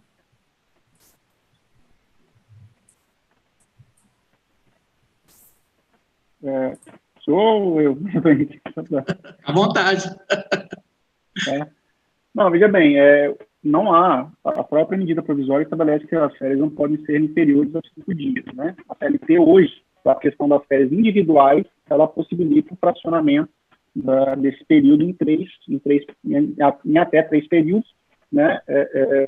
Mas, assim, para as férias coletivas, a gente continua com a sistemática de 2 apenas, né? E não de 3. Então, e isso aí seria para uma situação, ao meu ver, de normalidade e até mesmo de integralidade das férias. A gente está falando aqui na convenção coletiva de férias antecipadas, né? E não de férias integrais. Os períodos ainda não estão totalmente preenchidos, períodos aquisitivos. Então, ao meu ver, tá, eu não faria esse pagamento, esse fracionamento de férias antecipadas, até porque isso fugiria um pouco do cenário econômico que as empresas estão pretendendo dos próprios colaboradores, né, que é para poder fazer transpassar esse período, né, de crise geral no setor de roças e até mesmo no mundo inteiro. Então, ao meu ver, se a pessoa tiver período aquisitivo completo, ou seja, a empresa já está na condição de conceder as férias integrais, aí eu não vejo problema algum dela fracionar as férias individuais em até 3 períodos, né, nos termos da CLT. Férias coletivas em 2, né, porque a própria CLT determina que seja feito pagamento em 2. Agora, se forem férias antecipadas, aí eu sugiro que não se façam. Eu acho que isso pode trazer um risco jurídico grande lá na frente, né, de ter essas férias invalidadas, aí, logicamente, a consequência lógica de se você julgar ilegal essa concessão de férias, seria o pagamento de férias em dobro. Então, você poderia até mesmo gerar um passivo grande, né, dobrar o valor dessa rubrica lá na frente. Então, eu sugiro dessa forma. Se for integrais, não vejo problema algum. Se for antecipado, aí eu penso que deveria ser feito de forma única. Outra coisa também, até em relação àquela questão que você colocou antes, né, Céu? A gente tem que lembrar que essas cláusulas são de natureza transitória enquanto durar esse período de calamidade pública. Então, se você não fez agora e vai deixar para poder fazer esse parcelamento, fracionamento, né, um pouco agora, e lá em julho, né, agosto, setembro, quando já tiver finalizado o estado de calamidade pública, logicamente, esse segundo momento, você não vai poder utilizar dessas mesmas regras. Então, ali você vai ter que fazer o pagamento desse valor proporcional das férias, enfim, né, que você for considerando na frente, nos moldes da CLT, e aí seria de, no máximo, 3 dias, né, e, na verdade, 2 dias, no caso, 3 dias é por causa da nossa convenção coletiva de trabalho. Então, assim, se vocês forem adotar qualquer tipo de postura diferente após, né, de fracionamento desses direitos, após a terminação do período de calamidade pública, o fato gerador já foi fora dessa data de vigência da CT, e aí você não poderia mais utilizar esses mesmos argumentos, né? Então, sugiro que não se faça particionamento de férias antecipadas, tá? Somente se for férias integrais já adquiridas, e aí você poderia fazer o pagamento dessas férias integrais, ainda que particionadas, na forma da CCT, desde que todos os períodos eles estejam dentro dessa mesma limitação, tá bom? Dessa mesma limitação temporal que estabelece a convenção coletiva. Ficou claro? Não sei se isso deu para... Não sei se o doutor Henrique tem algo a complementar. Eu acho que, só para destacar, que as férias coletivas, que tem na CLT a possibilidade de que empregados que não tenham período aquisitivo ainda possam gozá-las proporcionalmente, a gente tem essa atenção em relação às férias coletivas, essa possibilidade de antecipação, mas como o Dr. Marcos falou, o fracionamento procurar ser dentro dos limites que a legislação prevê, exatamente porque, como a gente está numa situação de excepcionalidade, evitar com isso criar depois um passivo. Então, eu só queria destacar que nas férias coletivas o empregado pode gozá-las, mesmo não tendo período aquisitivo ainda, porque aí então os outros dias poderiam ficar como licença remunerada, né? Mas fazer esse fracionamento dentro dos critérios seletistas, já que não há uma disposição de exceção nesse caso nas medidas provisórias, e por isso mesmo a gente também não dispôs sobre isso na convenção coletiva, né? Ok. Só fazer um comentário aí que o doutor Marcos estava falando sobre a oportunidade, às vezes, de se fazer ou não algumas coisas, né? A questão do momento, né? De estar dentro do prazo da calamidade, é uma questão que a gente tem que ficar atento também, é muito na combinação das possibilidades, por exemplo, de suspensão do contrato e da redução de jornada e salário. Porque nós devemos lembrar que a medida provisória estabelece que, embora uma, que é a redução de jornada e salário, possa chegar a 90 dias e a suspensão possa alcançar 60, esses dois limites não se somam. Ou seja, a adoção dos dois em conjunto não pode ultrapassar 90 dias. Então, né, não é possível se fazer 90 dias, por exemplo, da redução de jornada e salário e depois 60 dias de suspensão do contrato. Então, quem tem aí a necessidade de avaliar o contexto deve olhar bem o momento e a oportunidade para ver qual remédio aplica nesse momento, se há suspensão do contrato ou a redução de jornada, porque senão ele pode vir a comprometer a possibilidade de utilização à frente. Correto, doutor Henrique, doutor Marcos? Correto, Selma, inclusive porque esse contexto prevê a participação do governo com o pagamento do benefício emergencial. E, por óbvio, isso envolve questões orçamentárias e questões legais de pagamento feito pela União e que se circunscreve apenas dentro desse tempo. Senão, daqui a pouco, o empregador ele acaba atraindo para si um passivo, inclusive em relação à parte que, dentro do período correto, teria a participação do governo no benefício emergencial. E até em complemento a esses cuidados todos também, eu também destaco como cuidado no caso da suspensão do contrato de trabalho, que a própria medida provisória, ela rechaça qualquer tipo de possibilidade, tá, do funcionário que tiver em gozo da suspensão prestar atividade, prestar serviço para a empresa naquele período. Então, assim, se a empresa precisar de chamar o funcionário que está em suspensão do contrato de trabalho por um dia para poder prestar serviço, ela vai ter que revogar aquele benefício. Porque ela não vai poder simplesmente chamar por um dia e depois colocar ele em suspensão de novo.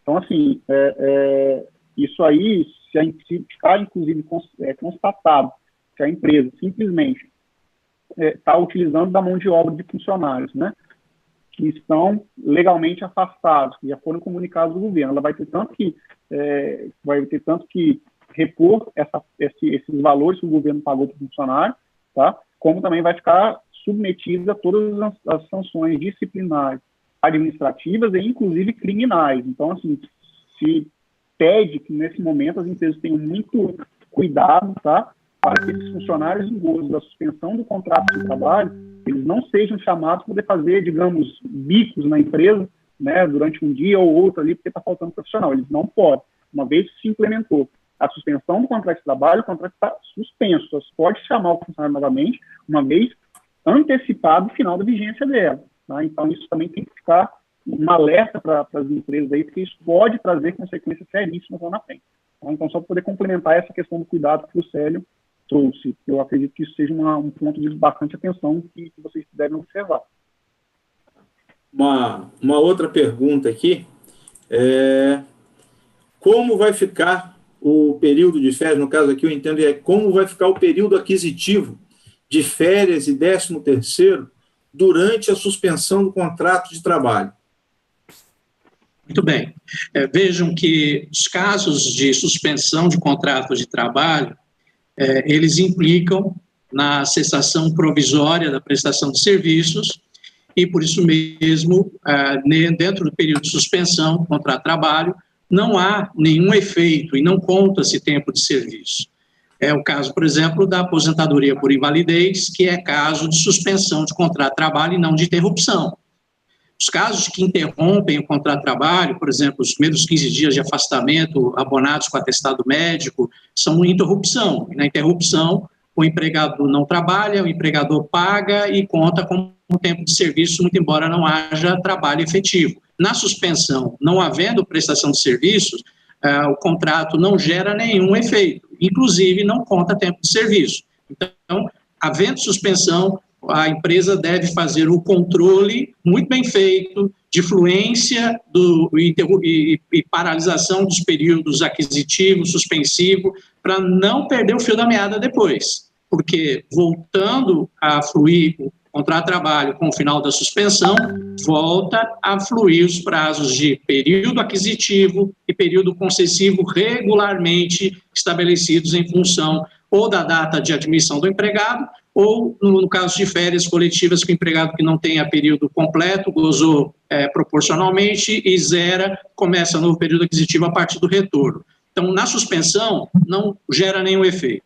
Agora, a empresa tem que controlar bem para que, a hora que retornar, volte a fluir os prazos que faltavam de período aquisitivo e de período concessivo de férias, e, da mesma forma, na questão do 13º salário, aí vai ter que observar a quantidade de avos trabalhados no decorrer do ano, acima de 14 dias, para poder fazer o pagamento do 13º salário. Então, a regra da suspensão, ela é aplicada nesse caso também, assim como ocorre nas outras situações de suspensão do contrato, como a aposentadoria por invalidez, como os casos relacionados com o auxílio-doença a partir do 15º dia de afastamento de benefício previdenciário e tudo mais, ok?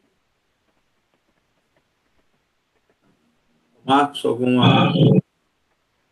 Não, perfeito, é isso mesmo. Inclusive, chegou uma outra pergunta aqui, e que eu acredito que ela chegou enquanto estava havendo a resposta, que pergunta que na suspensão de 60 dias, o funcionário vai, então, perder 2 avos de 13º e de férias. Quer dizer, eu me permito aí dizer que, na verdade, ele vai deixar de adquirir o direito aos 2 avos de férias e 13º, né? Porque se ele ainda não tinha tido esse ganho, ou tenha trazido esse direito para ele, ele não estaria perdendo, ele estaria deixando de adquirir o direito a esses 2 avos de 13º e férias, correto? Sim, 2 dozeavos. Isso aí, os dois 12avos ali da coisa. E aí cabe só uma observação, porque nós estamos falando em termos empresariais, mas lembrando que nesse caso da suspensão, o governo permitiu que o funcionário possa contribuir para o INSS para que não tenha a suspensão do seu vínculo com a Previdência naqueles 2 meses. É lógico que nós estamos falando de um momento em que a renda vai estar sendo reduzida, né? Tem toda uma série de reflexos, mas que cabe, de repente, ser feito esse alerta para que o funcionário pondere, e pode ser que, por algum motivo, para ele seja interessante fazer essa contribuição, né? Perfeito. Nós temos aqui, aí aqui é uma que me parece que já veio também e foi respondida, me foi dito que 1/3 da antecipação das férias deveriam ser pagos em dezembro. É isso mesmo ou mudou algo?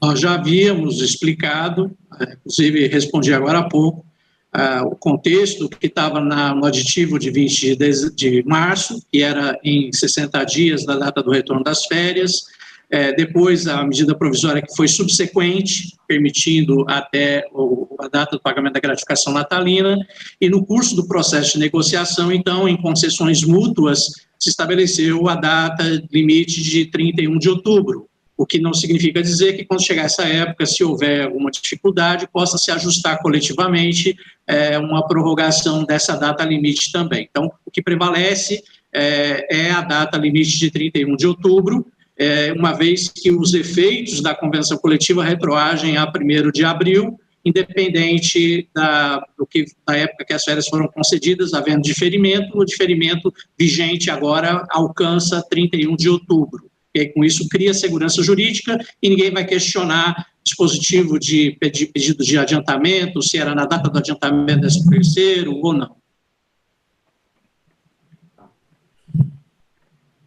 Tem uma questão aqui de comunicação de férias individuais, que diz que, de acordo com a medida provisória 927, em seu artigo 6º, o empregador deveria informar o empregado sobre a antecipação de suas férias, com antecedência de, no mínimo, 48 horas, por escrito ou por meio eletrônico, com a indicação do período a ser gozado pelo empregado. Na cláusula 49ª da convenção que foi assinada recentemente entre Sindimármore e Sindirochas, na cláusula 47, no caput, cita que a comunicação deverá ser feita mediante pré-aviso por escrito em até 48 horas de antecedência. Subentende-se que a comunicação por meio eletrônico deixa de ser válida? Olha, assim, a comunicação das férias, ela é um procedimento formal, né? Então, eu vou ver sempre que as empresas tiverem condições de fazê-lo com a anuência expressa do funcionário, na coisa dele, é uma discussão, né? Doutor Marcos, houve um corte no seu som.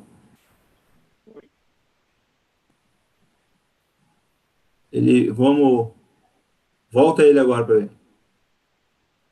Pode falar? Está muito baixo. Vamos tentando resolver. Se o doutor Henrique puder entrar na pauta aí.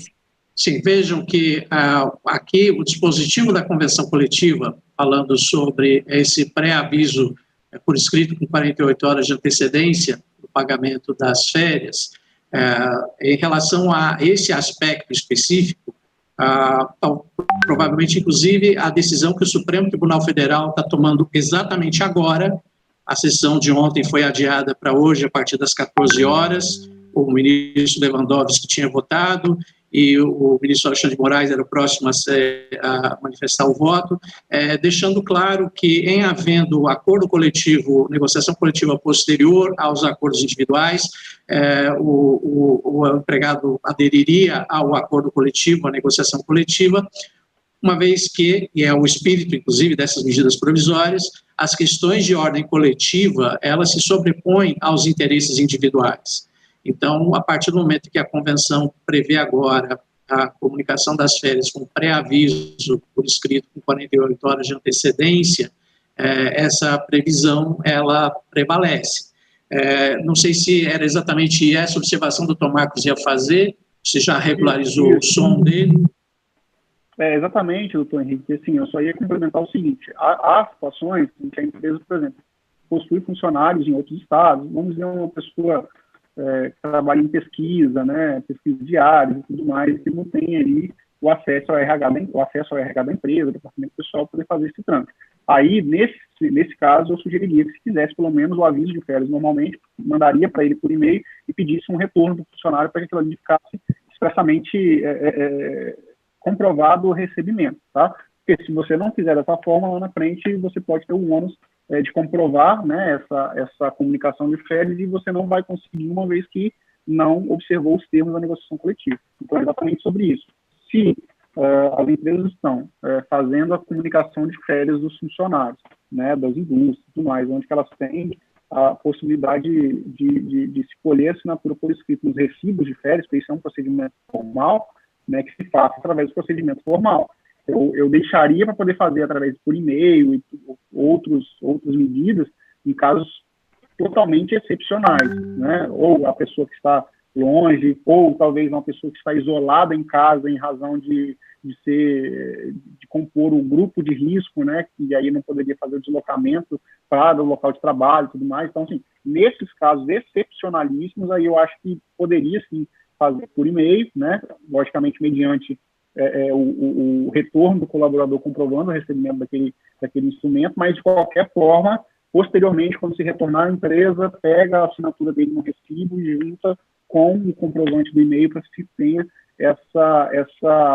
o fechamento desse ciclo. Porque o que a convenção diz, e o próprio CLT diz, que isso tem que ser por escrito. Então, eu acho que o que a medida trouxe nesse momento é justamente para poder privilegiar aqueles casos em que o funcionário não pode mais ir para a empresa, né? Isso aí poderia, talvez, trazer algum tipo de prejuízo prático para aquela situação. Mas, na prática, legalmente falando, essas comunicações de férias, eles têm que ser assinados pelos funcionários, têm que vir acompanhados do recibo de férias, tá? Então, vocês façam isso através de instrumento escrito. Só utilizem mensagens eletrônicas se for absolutamente impossível mesmo você fazer a colheita desse material de forma presencial. Eu acho que por prudência, porque, posso dizer, fazer qualquer tipo de procedimento errado de férias implica no pagamento em dobro. Então, depois do passivo que isso pode gerar para as empresas por causa de um procedimento formal que talvez não gere tanto problema, assim, isso pode trazer, né, um descontentamento, né, um passivo muito grande lá na frente. Então, eu sugiro que seja dessa forma. Inclusive, mais uma observação em cima do que o Dr. Marcos colocou, é que quando fala sobre a comunicação por e-mail, em relação à comunicação ao sindicato nas férias coletivas, na cláusula 50.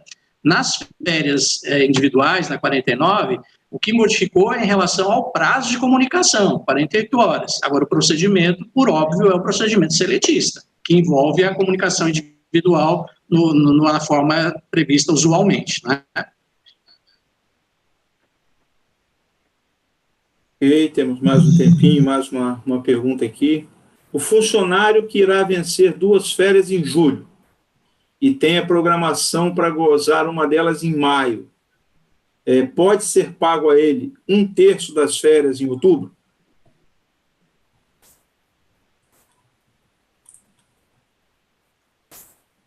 Henrique, se eu quer, eu posso? Pode. Se eu fizer a última, sim, não tem problema nenhum, até porque a própria cláusula 49ª da nossa convenção coletiva ela tirou essa distinção entre férias antecipadas e férias integrais nesse momento. Então, se a pessoa tiver, independentemente de ela ter ou não o período aquisitivo completo, ou seja, está dentro do período de gozo, né, do período concessivo, né, para poder fazer a função dessas férias, ou de não ter o período aquisitivo completo, está hoje antecipando elas, o pagamento das férias concedidas no período de calamidade pública, ela vai seguir o mesmo regramento. Então, tanto férias integrais quanto férias antecipadas ser concedidas nesse período, ela vai ser paga até o 5º dia útil do mês subsequente e o texto funcional até outubro desse ano. Mais, doutor Henrique? Pois não, completado já. Beleza. Tem uma pergunta aqui. Um trabalhador que recebe mais de 3 salários mínimos e que esteja de férias no momento em que todo o seu setor tiver a jornada reduzida, sendo também deverá haver também a redução desse empregado que está em férias? E aí prossegue, necessitaria-se aguardar o fim das férias para firmar o acordo individual ou já poderiam ajustar quando o empregado ainda estivesse em gozo das férias? Muito bem. Veja que nós explicamos as questões relacionadas com interrupção, suspensão do contrato de trabalho. Férias é um exemplo de interrupção. O empregado não trabalha, mas recebe.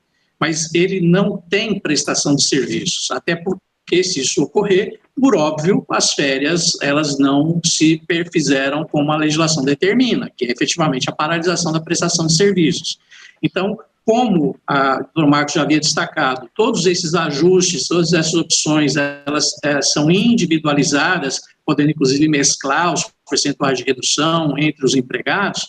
O correto é aguardar o período de férias desse trabalhador para, no retorno dele, aí faz-se o ajuste da redução a partir daquele momento do retorno dele, dentro do contexto que for para aquele momento.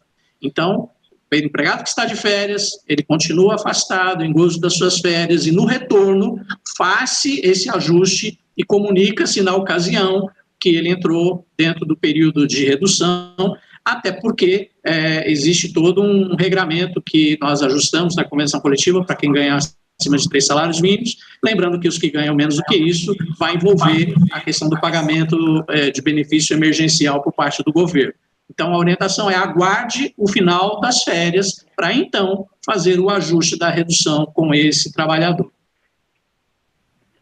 Só complementando, doutor Henrique, o que, até uma segunda parte da pergunta, é se ela poderia fazer o acordo, a assinatura nesse período de férias. Eu entendo que não. A assinatura do acordo deveria ser o primeiro dia em que ele retornar ao trabalho. Ele tem que retornar ao trabalho para poder fazer a assinatura do acordo. Agora, nada obsta que a empresa, nada impede que a empresa faça a comunicação desse empregado dizendo, né, até para cumprir aquele prazo de 48 horas estabelecido na 936, falando, olha, quando você voltar, eu vou fazer a redução do seu contrato de trabalho.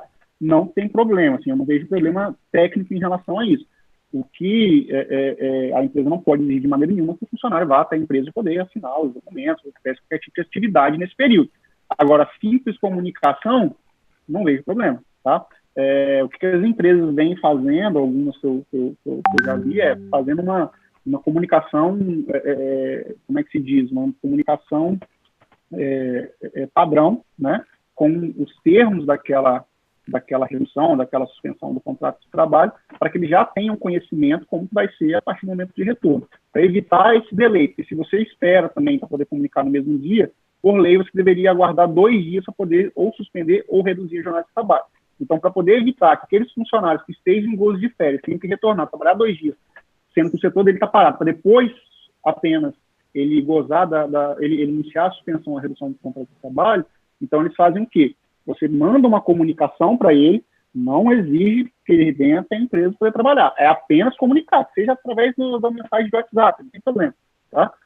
Só poder cumprir o prazo de comunicação de 48 horas, mas a efetividade, a assinatura do acordo, o início, né, dessa medida, da aplicação da medida, seja após o retorno dele das efetivas férias. Então, só para poder complementar essa questão da comunicação. Comunicação não tem problema. Assinatura eu vejo problema sim. Concordo plenamente. Ok. Nós temos ainda alguns minutos. Se uma empresa do setor, né, optar por demitir todos os empregados, em decorrência aí de uma situação mais severa, ela resolve optar pela demissão de todos os empregados. Há alguma previsão de redução ou isenção de indenizações no caso dessas demissões coletivas? Algum acordo legal específico para esse caso?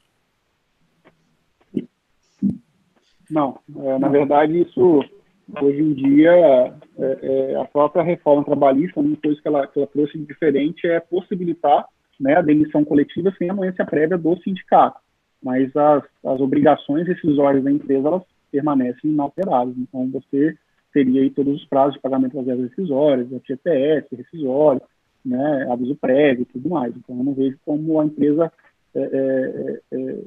legalmente falando, né, ela prorrogar esses pagamentos. Logicamente, se elas não pagarem, isso vai gerar acordo, isso vai gerar processo, depois pode-se depois, talvez, tentar fazer um acordo judicialmente, mas isso não seria, legalmente falando, o meio correto de se proceder. Então, eu quero só complementar a sua resposta, doutor Marcos, porque é óbvio que nós temos, né, no meio jurídico, debatido ao longo dessas últimas semanas, né, esse contexto de pandemia, porque há muito debate em função de ser força maior caracterizada do 502 ao 505 da CLT, que permitiria pagamento de rescisão, de indenização pela metade, né?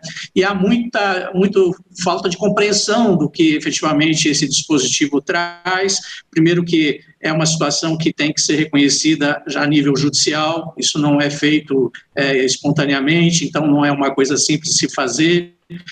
Segundo, que, inclusive, essa redução do 502 ao 505, de força maior, que reduz indenização a ser paga, é em relação à efetiva indenização que o empregador pague pela decisão imotivada, ou seja, a multa em cima do saldo rescisório, não alcança a verba rescisória, então não tem nada a ver com a discussão de força maior que muitas vezes está se fazendo nesses dias. Na verdade, como você mesmo colocou, dificuldades de quitação de verbas rescisórias nesse contexto que nós vivemos, só mesmo mediante uma negociação específica e que possa ser feita e que, para ter segurança jurídica, deveria, por óbvio, ser feita judicialmente, até porque a reforma hoje permite a jurisdição voluntária para permitir a homologação de acordos nesse caminho, não é? Mas não coletivamente já estabelecido regramento sobre isso. Você tem também outros instrumentos, é bom que o senhor puxou esse assunto, porque a primeira coisa, eu acho que para poder dar segurança jurídica plena para a empresa, apesar de a gente não gostar muito da ideia, mas seria chamar os sindicatos dos trabalhadores para tentar renegociar, de fato, uma medida, porque se você tiver isso através de um acordo coletivo de trabalho, o acordo coletivo de trabalho, diferentemente da convenção, é um instrumento normativo que é celebrado entre a empresa e os sindicatos dos trabalhadores, certo? A convenção coletiva de trabalho, ela é realizada, ela é celebrada entre os dois sindicatos, patronal e o laboral. Então, se a empresa tem alguma situação específica dela, que ela já vê que ela não vai ter essa condição de fazer o pagamento das verbas rescisórias, talvez seja interessante ela chamar, né, o sindicato dos trabalhadores para poder realizar um acordo coletivo específico. Lógico que, sei das dificuldades práticas disso, porque muito provavelmente eles não vão querer negociar isso com muita vontade, até porque você estaria fazendo a demissão dos trabalhadores. O que você poderia talvez também implementar, e também dependeria isso de um acordo coletivo, seria um plano de demissão voluntária, algumas outras possibilidades determinadas em lei, em que você estabelece critérios de pagamento, de indenizações e tal, e aqueles funcionários que optarem por aderir àqueles termos, né, eles aderem, aí eles seguiriam na rescisão deles todos os ditames daquele acordo de demissão voluntária, que a gente chama de PDV, né? Mas isso, assim, isso é medida excepcional, isso demanda de negociação coletiva, isso não é fácil resolução. Simples, eu vou fazer a demissão dos colaboradores e quero fazer a prorrogação sem envolver sindicatos. Aí você não vai conseguir. Só vai conseguir através de um acordo judicial, igual o doutor Henrique muito bem lembrou, pode ser através de um processo de homologação de acordo extrajudicial, tá? Lembrando que estou vendo que os juízes, atualmente, eles vêm tendo bastante dificuldade em homologar acordos que pagam para acordos bilaterais, né, extrajudiciais, que só são levados à justiça para poder homologar. Com a quitação do contrato de trabalho, que ele só prevê verba rescisória, então, assim, isso aí você também não consegue. Eu vou fazer o pagamento, parcelamento das verbas rescisórias e os demais direitos trabalhistas eu vou dar, o funcionário vai me dar quitação geral, assim como geralmente se utiliza nos demais acordos feitos na Justiça do Trabalho. Eles têm muita dificuldade em relação a isso. Então, se você levar esses instrumentos também para a homologação judicial, que se faça também a quitação única e exclusivamente em cima das verbas rescisórias que estão sendo discutidas, e, logicamente, isso vai passar também pelo crivo da análise judicial. Né? Então, a gente tem essas questões todas que podem ser consideradas, mas, na prática, é muito difícil você utilizar esses instrumentos, porque depende de uma vontade coletiva que, logicamente, o sindicato laboral não vai ter, uma vez que você vai estar fazendo a demissão de todos os trabalhadores da empresa e não vai estar mantendo esses empregos. Ok, nós estamos chegando aí próximo do término, já são 16h58, nós programamos 17 horas. Eu vou colocar só mais uma pergunta aqui, se ficou alguma, outra depois, inclusive essas que já foram feitas, depois eu vou conversar com o doutor Henrique, doutor Marcos, se a gente puder, de repente, formatar e colocar como perguntas e respostas até no nosso site, eu acho que vai ser interessante, né? Dar uma esclarecida sobre isso. Então, eu vou fazer a última pergunta, feita a resposta, e aí o doutor Henrique e o doutor Marcos depois aí fazem só as considerações finais, e eu parto aí para depois fazer o encerramento aí, ok? Então, a pergunta que está aqui é sobre informação, entendimento de informação para o Ministério da Economia sobre o salário do funcionário.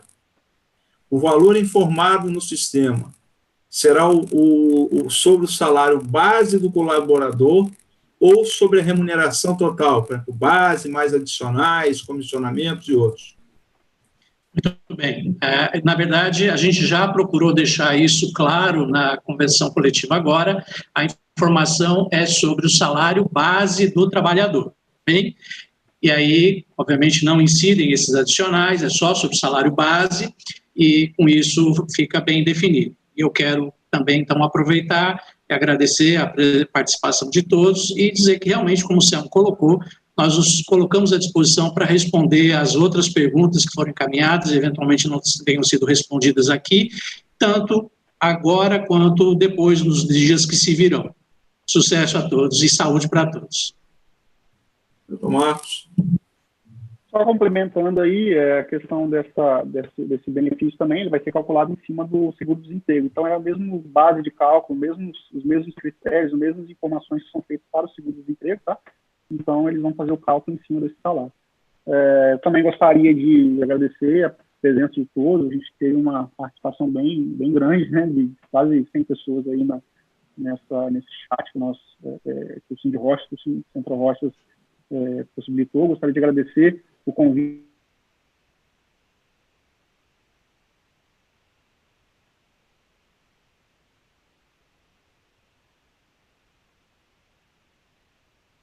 a célula, que se estimaram e nos colocam à disposição. Precisando, tendo algumas dúvidas, outras dúvidas que não aquelas que nós tratamos aqui, envie os e-mails lá para o Cindy Rochas, que a gente vai, não só eu, o doutor Henrique, mas também os outros advogados, creio, da comissão, né, de negociação, a gente senta em cima dela, até e faz um comunicado geral para todo mundo depois, para a gente deixar isso bem claro. O que a gente mais quer nesse momento é clareza nessas relações de trabalho e possibilitar a manutenção de empregos, a manutenção de renda e possibilitar que as empresas elas possam atravessar, né, por esse período que a gente sabe que não está nem começando os problemas que ainda virão. Né? Então, a gente tem que estar sempre junto aí para tentar passar por esse momento de dificuldade, tá bom, gente? Então, agradeço, sucesso a todos.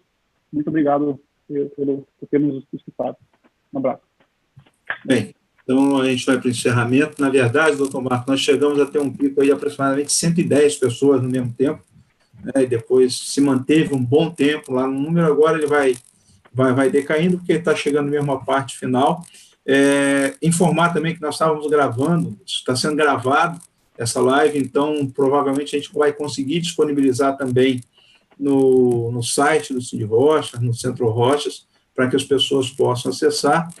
Então, em nome da diretoria do Centro Rocha, do Cindy Rocha, em nome do Thales e do Fred também, que é o presidente do Centro Rocha, a gente agradece ao doutor Marcos Dalmaso, agradece ao doutor Henrique pela disponibilidade, prontidão em atender. Foi uma coisa combinada ontem à tarde, logo depois que foi assinada a convenção, e é algo que está sendo interessante, que nós estamos vivendo esse momento aí de uma série de incertezas, uma série de pressões, mas a gente, aquela questão, a gente está tendo oportunidades de encontrar caminhos e numa velocidade que talvez a gente não tivesse por conta dos receios que a gente ia ter. Será que vai dar certo? Será que não vai? Então, como existe a necessidade e o caminho está sendo esse, nós estamos aí avançando em ferramentas tecnológicas que vão nos permitir, com certeza, ser muito mais produtivos daqui para frente. Então, nosso agradecimento a vocês dois. Nosso agradecimento, mais uma vez, à Findes, que disponibilizou a ferramenta que, tirando as falhas do operador, que sou eu, funcionou aí perfeitamente. Nós vamos tentar reunir essas perguntas, essas respostas, e lembrando aí, falando aquilo que o Thales falou, o sindicato está à disposição para buscar as soluções, debater os temas de interesse, e a gente sempre fala isso, as empresas, eles são um ponto de maior capilaridade que a gente tem. Então, se as coisas que estão afligindo e estão chegando lá na ponta das empresas, elas, de certas formas, não forem trazidas para dentro do sindicato, por vezes a gente vai deixar de atuar, não porque queira deixar de atuar, é porque a demanda não está chegando. Então, é necessário que haja esse canal, haja esse fluxo. A gente está vivendo momentos dos mais variados temas, trabalhista, questão de energia, questão de transporte e alguns outros. E, finalmente, agradecer a todos aí que participaram, que permaneceram até agora. Nós estamos com 41 pessoas até agora. Houve uma queda, o Ibope caiu, mas eu acho que a gente alcançou aí o objetivo e a gente fica à disposição.